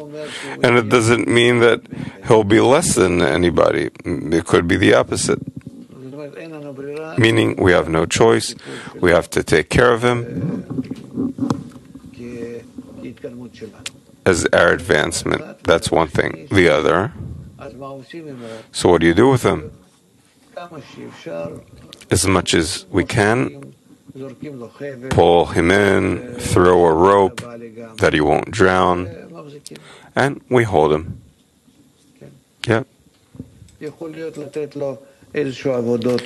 Maybe give him some work in the group, that if he can't work for now, internally and emotional efforts let him do something in physical efforts. There's a verse that says love covers all transgressions. In order for it not to be just a slogan, which crimes are we talking about, and how do we attain love in order to overcome, in order to cover up those crimes, those transgressions? Crimes is hatred. We don't erase it. We just cover it with love, because the right still has to be greater than the left. But that's how it is. That's why love will cover all crimes. What is the crime? I understand in corporal life that crime is stealing, killing. Crime is simple. Whatever is revealed in me is hatred towards the friends. That's the crime. And then I see it as an opportunity to build love above it. That love has to be exactly upon the crime. Meaning, as much as I have hatred, you'll see what will be. You just wait. And upon that, you'll be able to build love. Because love doesn't have a lot of words, or we don't even know what it is. We don't have it. We don't have none of it. And because hatred is revealed, so upon the hatred you can cover it. A coverage. It's like a coating on the hatred, and you get love.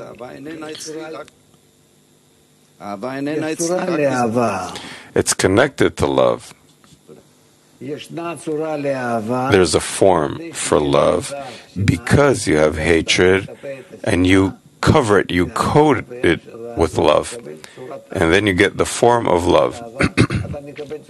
What is the form of love? You get the form of the Creator. Why do we need an evil inclination? Because you coat it with in order to bestow towards the friends. And then you discover the Creator. He's revealed. Imagine you have some kind of form, like a figure, and you cover it with the correct attitude, which is the opposite of it. So now you have something to do. Now you have a negative form. Upon it, you build the positive form. And now the positive form you build, along with the negative form, they give you the form of the Creator. In this way, you can build a Creator within yourself, with the friends, of course, between you. But you have an ability to discover, to build a Creator, that invisible force, which is above nature. You, by this, get an opportunity to express it, to reveal it in practice and in a tangible way, that it was impossible to do in any other way. That's why this is what the Creator wanted. He wanted there to be created beings that discover Him. That's what He did. Hate, love, and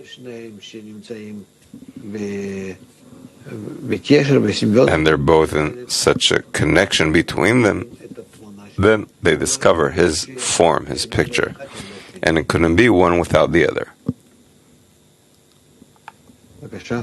Please. When the left is revealed, this is something which is greatly felt. This is something very tangible, something you can feel in your bones. But how correspondingly you can also build the right and not just experience the left, because you have to be in both states simultaneously. On the one hand, you truly experience the left that is being revealed, and on the other hand, there's the right force that holds you, sustains you above the left. I try to relate good to you. I take it as the starting point. I'm not going to go dig in as much as I don't like this in you and I don't like that in you. I want to relate to you nicely, let's say.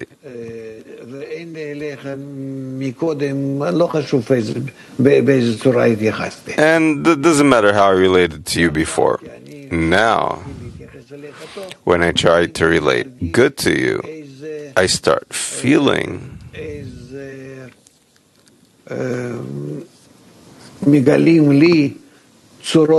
I am being revealed with the negative forms in you. These are already forms that I have to build the opposite attitude on, the love. This is how I do it. And that's it. So I reveal hatred, all kinds of rejection from when I started building an opposite attitude towards you, an attitude of love. And I get these negative forms as an invitation to build love upon them. And in this way advance. So I have two forms. From this moment on, I have two forms that I build. The negative form I invite by building the positive. But how do you make sure that the intensity of the right will be greater than what you experience on the left? I can't measure it now because that I'll be in love, because we're speaking about being under self-control. Yeah, that I don't forget about building love upon hate, connection above disconnection, giving or a tendency upon rejection. I don't forget about it. I'm constantly in this.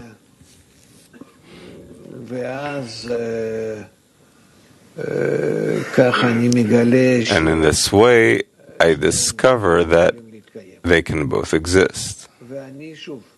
And again, I don't let go of the left. Not that I'm concerned about its development. I'm concerned about its development by investing in the right. And then I see it's the Creator constantly organizing the left. He's concerned that I get left. And I have to be concerned about the right, but not to cancel it. And that's how we, through these forms that we work on both of them together, they give us this partnership with the Creator, a partnership with the group. And upon these two forms, they build me. That's already called a soul.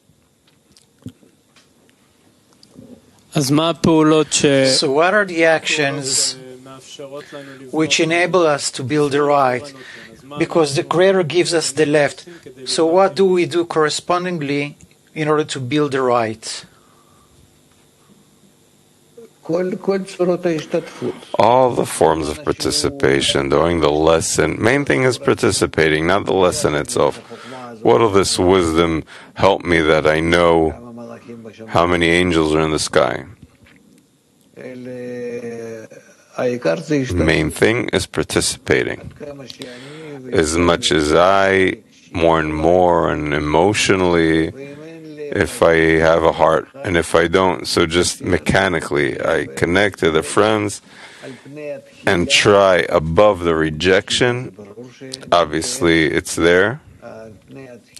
Upon the rejection, to discover some closeness. And together, closeness and rejection together. Not Not once this and once that, but together at the same time.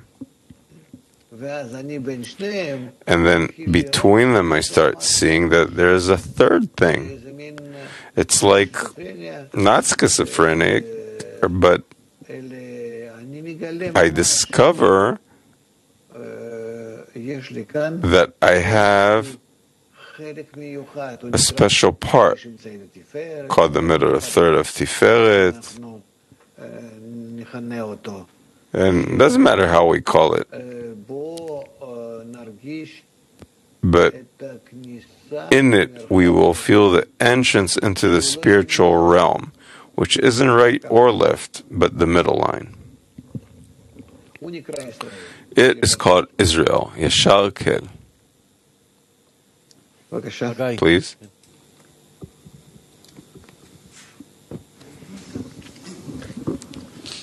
When you say right and left, are both of them within the ego? Both the right and left are within the ego, and the middle line is above it in connection? Let's not be wise and psychologists. Let's start working and we'll see what it is. I can't explain it. You can't explain spirituality in logic. Start working and you'll see. Sitting in the ego, not in the ego. We're speaking about what we need to do and not how it takes place there inside, and then you'll discover. To continue what Akoka just asked, do we have to work on left and right as you have described, or should we jump straight ahead and just work in a prayer? Out of this effort to clothe the right over the left, I don't know what it means to work in prayer. What are you praying about? What, on the left, on the right, on what? For connection. For connection, to be above the bitter and sweet of the ego. No, I can't forget about anything. Connection is connection. It can't exist if there's no negative and constantly in there. We need to keep the left like the right. Otherwise, we won't be realistic. We won't build anything. Otherwise, we won't have the wisdom of Kabbalah, but some kind of, new approach. Like they made out of the wisdom of Kabbalah. Can we read something about it, Rav? Yes, please. So we have from the writings of Rabash, Volume 1, page 750, the article What to Demand from the Assembly of Friends. Second column. When a person has to judge his friends to a scale of merit, this is a great exertion, and not everyone is capable of it. And sometimes there is in a worse state, meaning sometimes a person sees that his friend disregards him, and even more. He heard him slandering, meaning he heard from one friend that he says about him that this friend called so-and-so said things which is not nice for friends to say about each other, and he has to subjugate himself and sentence him to a scale of merit, and this is a great exertion. It follows that by this exertion he gives a payment that it is even more important than paying with money. However, if a person slanders him, where will his friend take the force to love him? Because surely he hates him, otherwise he wouldn't slander him. So what is the benefit for subjugating himself and sentencing him to a scale of merit? The answer is that a matter of love of friends built on the foundation of love of others, by which one can reach love of the Creator, this is something opposite than what is customary in love of friends. Which means the matter of love of others does not mean that the friends will love me. Rather, it means that I have to love the friends.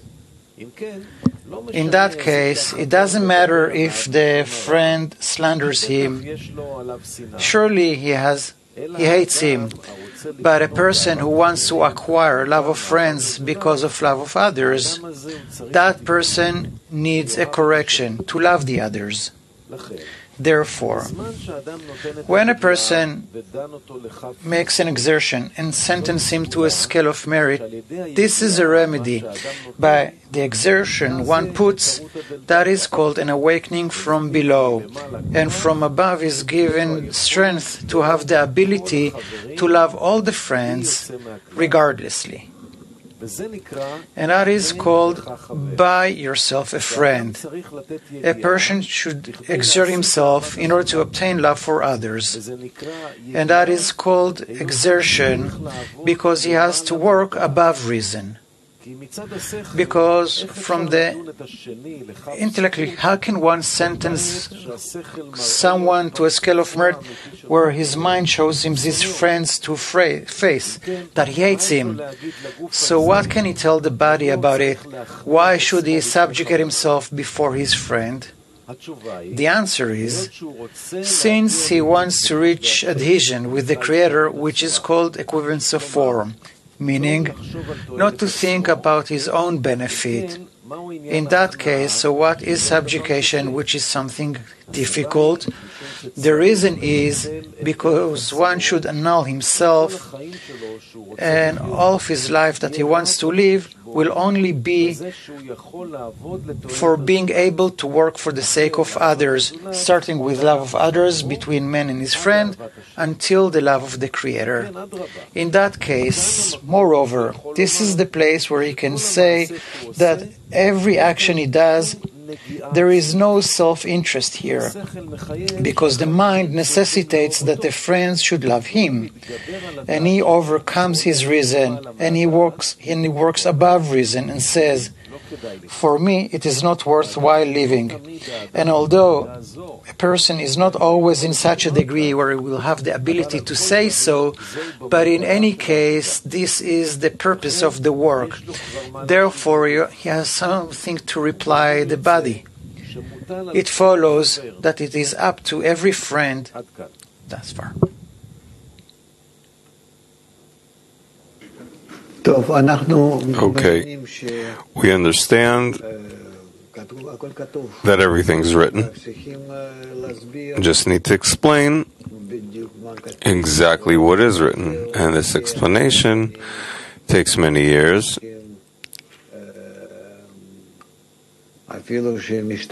Until even that people try, until they can really start hearing things. It's not simple for us to reach the truth. But I think that today we've scrutinized a bit more of this approach to the connection between us and the group, the attitude a person needs to have towards all the negative qualities that awaken in him, and a negative attitude towards a friend, as much as it's important and the Creator awakens it on purpose and we have to relate to it like this. We truly have every moment, every day, the possibilities to advance. I'm very happy we scrutinize these new points. And also this point we talked about, how by the language of the branches, that the way Kabbalists discovered a way to tell us, or even write for themselves to pass it. There's many possibilities. There's gematria, the numbers and the letters, but still that with the language of the branches, Kabbalists that invented this language in order to pass from a man to his friend knowledge of the wisdom of Kabbalah, how afterwards people that fell from the spiritual level used it, this language, and started thinking that we're not speaking about spirituality, but in corporeality, hands and legs. We start doing all these actions not with the parts of our soul, but with our corporeal body. And by this we're also correcting ourselves and giving contentment to the Creator. Also about that we were speaking about. It's worth thinking about it for a bit and searching for the source of that human mistake where religions all started coming from. So, by this I am ending the lesson today. I hope you have enough material to continue with. Thank you for participating. You look very nice and good from here. We are a bit cold because outside it's slowly snowing. It's hard to imagine this from Israel, where there it's plus 30 Celsius, and here what? We're minus 2 or 3 degrees Celsius. So, good luck to you, and we're happy to participate in lessons like this. I want to get reactions. Is it still worth it that you will give lessons alone or record it or what? But as I wrote, I recommend it'll be recorded for us, if not us here. I'm hugging you. Also in the name of all the guys here, warm hug. And I'm passing the lesson to you. Goodbye. Obviously, we'll be happy to be connected to you, but I'm disconnecting. Bye-bye.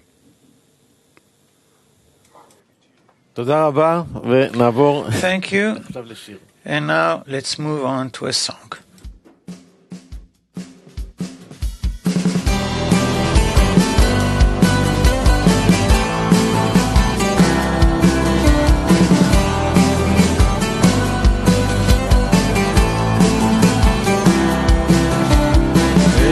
ישראל נגלים לא מתוך הצער ולא משעבוד ולא מתוך טלטול. אין ישראל נגלים לא מהטירוף לא מתוך הדוחק ולא מתוך שאלה אל הזונות אלא מתוך עשרה בידם שהם יושבים זה אצל זה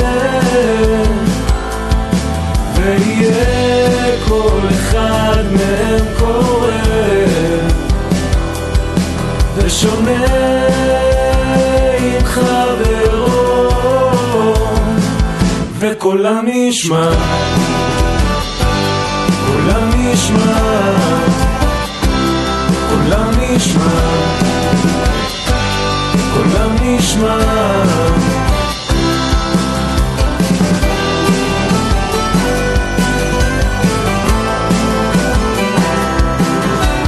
אין ישראל מגלים לא מתוך הצער לא משעבוד ולא מתוך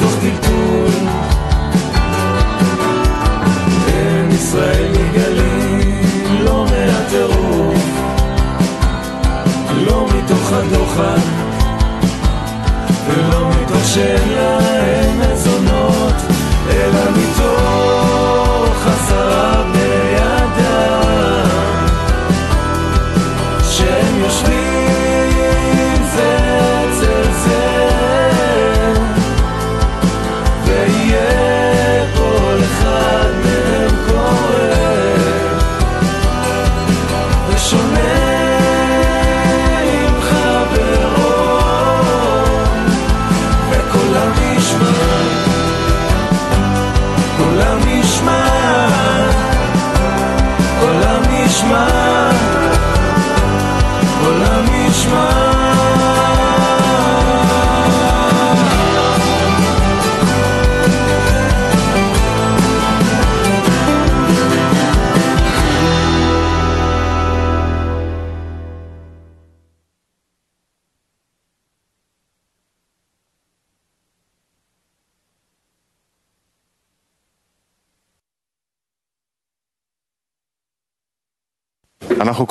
We are reading from Talmud Eser Sfirot, the study of the 10 Sfirot, Volume 1, Part 3, page 182. We are in Istaklut Pnimi, Chapter 14, Item 3. You can send us your questions to Kab.tv. Selected questions will be heard in the course of the lesson. Talmud Eser Sfirot, Volume 1, Part 3, page 182 in Hebrew. We are in Istaklut Pnimit, Chapter 14, Item 3. Abiyah are 4 levels, Chubtum. Item 3. Hence, there are 5 olamot named Kachabtum. Olam Ak has the degree of Keter, meaning Eser Sefirot de Parzuf Galgalta de Ak. That is, because the level of every olam is measured according to the level of its first parzuf, just like the measure of the koma degree in the sefirot is according to its highest sephira. Olam Atzilut has the level of chokhmah, meaning in the Eser Sefirot is Yud K Vav K, the Dalet Bchinot, the 4 discernments in direct light, 4 phases in direct light. After Tzimtzum, Masach, a decision to work only in bestowal, that Malchut of Ein Sof performs all kinds of actions that she wants to resemble Keter in the complete way. Up till now, is that clear? Now, when she performs all those actions, the more and more she tries to be equivalent to Keter, that Malchut will resemble Keter, Malchut of direct light will be as Keter, as reflected light, that she'll be able to bestow in a complete way to the host. So she makes of herself, through her efforts, all kinds of actions. And in those actions, restrictions, shatterings, all kinds of things. But to all of them, there is one purpose. I want, in any case, to be as Keter. That's it. So she divides herself into 5 parts, because that's how she's included of them. And in every part she tries to work separately, then she connects those parts together. She receives forces from the Bina in her and from the Malchut in her. She mixes them up in a special way, the force of bestow in the Bina, the force of reception in the Malchut. And in this way, constantly tries and tries another bit and another bit to resemble Keter. And every little drop is accumulated into a big sum. And in that way it happens. Now, the world of Keter, Olam HaKeter, is Olam HaKeter. What does that mean? There's no work there. There's discernments of creation, a division into Keter, Chochmah, Binah, Zeran, Pin, and Malchut, and the lights Nefesh, Ruach, Neshama, Chaya, and Yechida. That is Olam Adam Kadmon. It divides whatever there is into 5. Onward, the whole work is afterwards, when Malchut is included with Bina, goes through the second restriction, divides herself, that half she can work and half she can't work, goes through a shattering. After the shattering, builds herself in a new form, differently.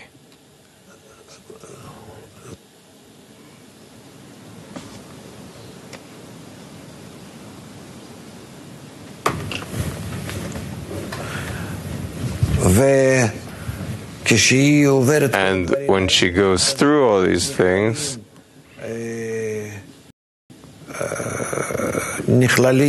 So the shattered parts in her are included with the parts of Binah, the parts of Malchut together, and she starts more and more in her mixture there to understand what she can do, what else she could do in order to resemble Keter.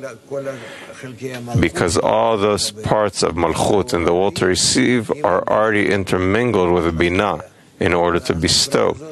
And then in this way, she reaches more and more to that new implementation. That is called Olam HaAtzilut.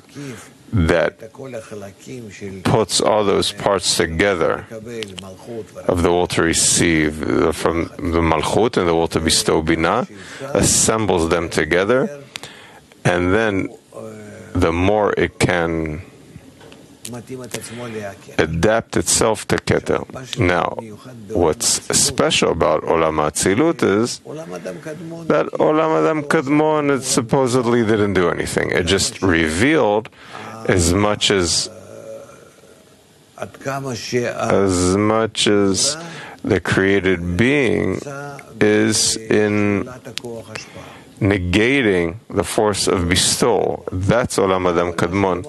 Because everything above Tabu in Galgal Tab Sagma Bon doesn't belong to the created being. That's the force of the Creator performing the actions. What's below Tabu is the force of Malchut.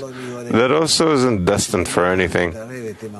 That when Binah mixes with the Malchut and Nehideak and reaches the second restriction, from there it's clear that in the created being, in the will to receive, there's a part that the Binah can determine something in it, and a part that she can't, only Malchut.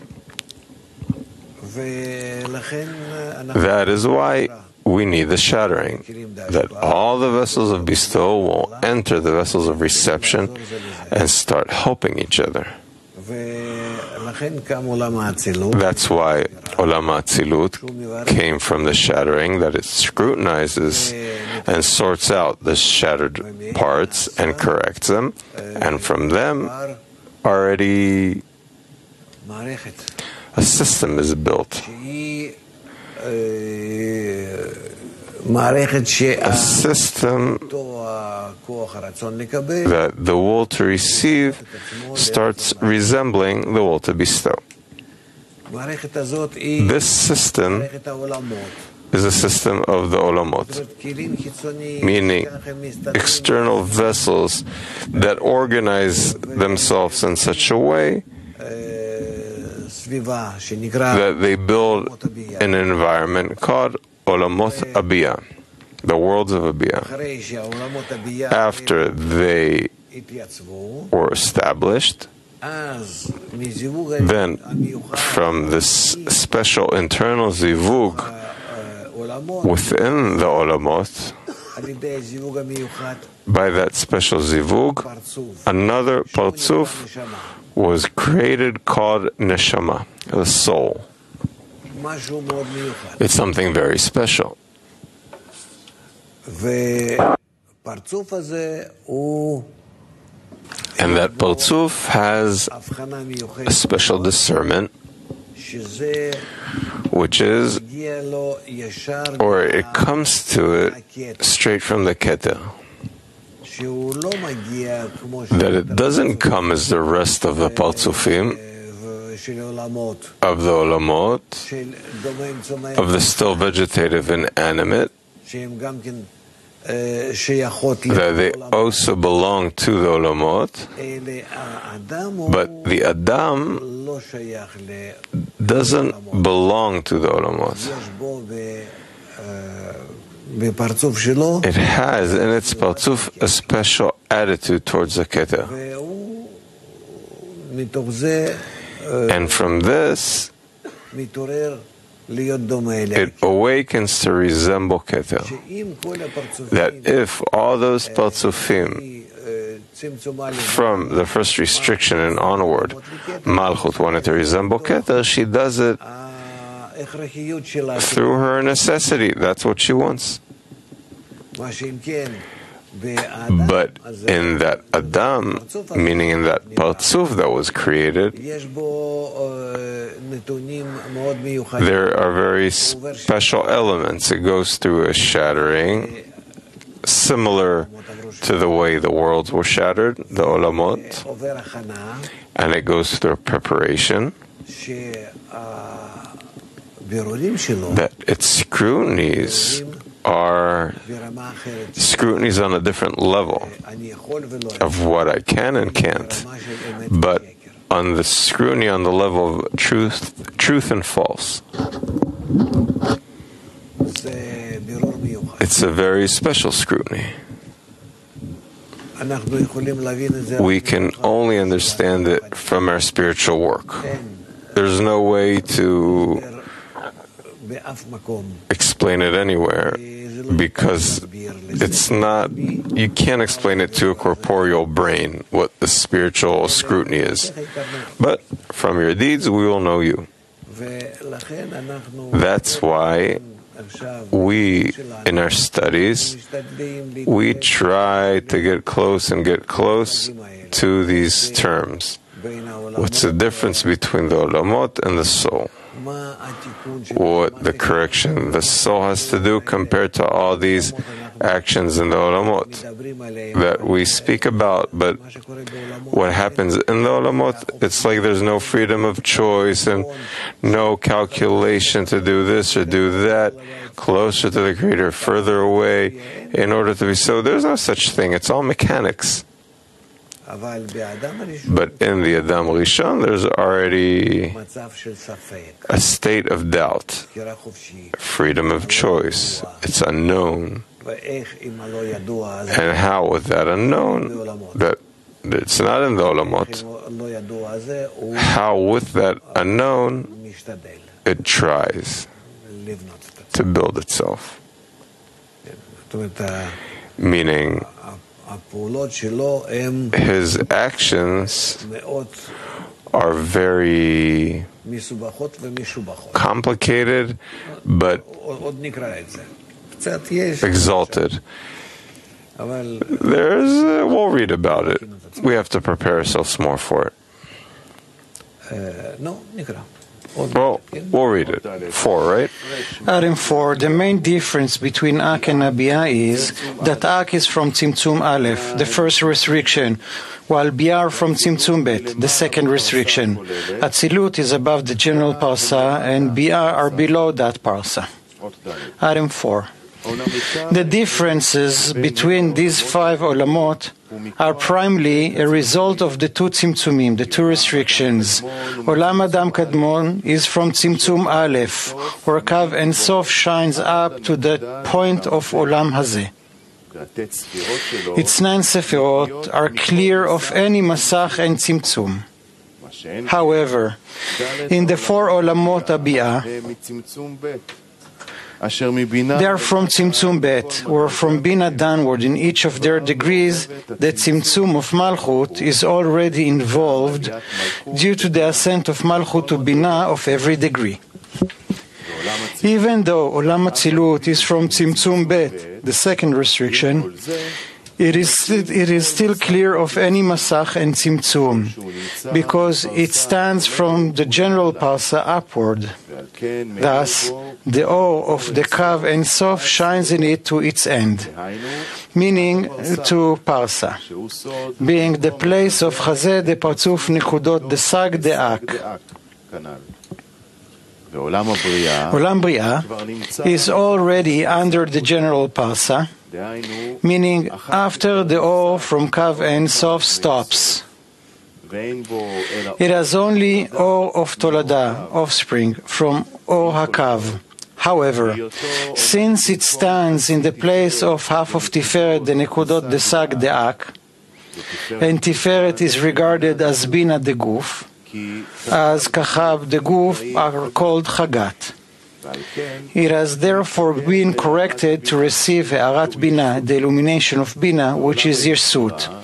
Olam Yetzirah, standing at the place of Nehi de Partzuf Nekudot de Sag De'ak, namely Bechinat Zer Anpin, has been corrected to receive Ha'arat Zer Anpin da Atzilut, the illumination of Zer Anpin da Atzilut. Olam HaAsiyah, that stands at the place of Malchut de Partzuf Nekudot de Sag De'ak, has been corrected to receive Ha'arat Malchut da Atzilut, the illumination of Malchut da Atzilut. Questions? Yep. What does it mean they're clean of any masach and restriction? What are you speaking about? Now, his 9 sefirot are clean of any masach and restriction, tzimtzum. Yes. The 9 sefirot are pure of everything. Only Malchut is working there. In the 9 sefirot, there's nothing there. They're full of light, and the Malchut is below the restriction. And if she has the Masach to the extent she has it, she can illuminate to the first 9. Isn't the Masach in Rosh? Perhaps I'm confused. It's like a person who has 5 senses, hearing, seeing, and so on, but his heart doesn't work. So what are you going to do? Is there anything in his senses? No. If the heart works and he can activate his vision, smell, hearing, voice, so he'll feel something in them. So it all depends on Malchut. The first 9 are only in order to adapt ourselves to the Creator, to the extent that you work. More? Yeah. Can I ask about the explanation of what you have explained about Nishmat Adam Arishon? What? How out of this mechanical cascading, the deterministic cascading, there is room for a free choice all of a sudden? In the middle, between the 2 forces. The middle between the 2 forces, and the rest to come. We can't explain it more. You have to gradually get close to this. We don't have anything like that in this world. Freedom of choice? What is freedom of choice that you have in this world? It's lack of knowing. And that's not like that in spirituality. Keep going. Item 5. You can therefore see that in Ak, before Tzimtzum Bet, the second restriction occurred, there wasn't any actual Masach except at the point of Ha'olam Hazeh, which is its Siyum Raglin. All the above mentioned Masachim in Ak, above the point of Ha'olam Hazeh, are but operations of that Masach. It is known that the avyut, coarseness of the Masach, cannot ascend above its place even a bit. Thus, only the effects of the Masach rise upward from its place, though they are devoid of any avyut. Therefore, there isn't any avyut, coarseness, and masachim in Ak, though its masach is the most of all the olamot, being that it is bechina daled. It is so because this avyut becomes active only from the siyum raglin downward, which is only the point of ha'olam hazeh. Questions? Guys, there's 2 problems here. One, that you don't want to activate your brain. Second is that you don't want to activate your heart. You're not together. You're not trying to help each other. You're not studying together and creating a general vessel. That in it there's feeling and intellect will be all in there, but each one is sitting and waiting until it ends. In this way, there's no benefit. It's a book that is full of light, full of forces. If we don't use it, where are you going to get a feeding from? And here you don't want to activate yourself. Not your head, not your heart. I don't say if you understand it or not, or you will understand or won't, or you feel or not. I'm saying the effort, the exertion. And the less I understand and less feel, it could be that I have an opportunity to give more exertion. And only in that way I work. Only with the exertion, the Creator takes it into account. Come on. Item 6. Tzimtzum Bet, the second restriction, occurred in Olam Atzilut. And the Parsa had been erected between Atzilut and Bi'ah due to the ascent of Malchut de Bechina Daled from the point of Ha'olam Hazeh to the place of Chazeh de Partzuf Nekodot de Sag de Ak. It stopped the Or of Atzilut there.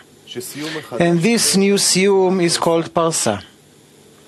Therefore, the Siyum Raglin of all the Partzufim of Atzilut occurred in the place of that Parsa. For Or Ein Sof does not shine anymore, but only Or of Tolada, offspring. There is Masach de Bchina Gimel in that Parsa, ending the Raglaim of Arich Anpin because of the Hitkalelut, inclusion of Bechina Daled in the Parsa, as well as the Masachim of the other Partzufim. Thus, from Parsa downward, the power of the Masach dominates, as it stopped the Or Elyon, the upper light, from Ein Sof. However, from Parsa upward, there isn't any Bechinat Masach at all. Instead, all the above-mentioned Masachim from Masach de Siyum Raglin de Atzilut upward are but operations that rise by the power of Masach de Siyum Raglin of the 5 Partzufim of Atzilut. Those receive all their Ha'ara, all their illumination by the Masach de Siyum Raglin, though they do not receive any of its aviut, coarseness, as the aviut of the Masach cannot ascend above its place. Therefore, there is no Masach whatsoever in all the Partzufim of Atzilut.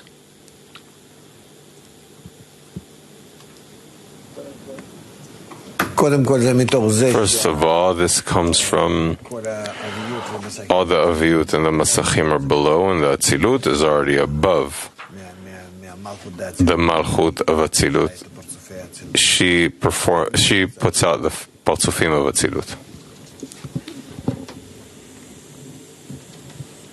Arich Anpin is the first Partzuf that was born in Olam Atzilut? Yes. So what about Atik? It's not before?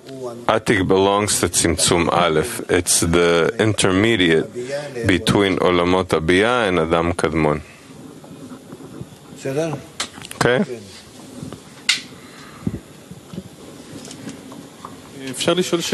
Can I ask something about this process in general? What?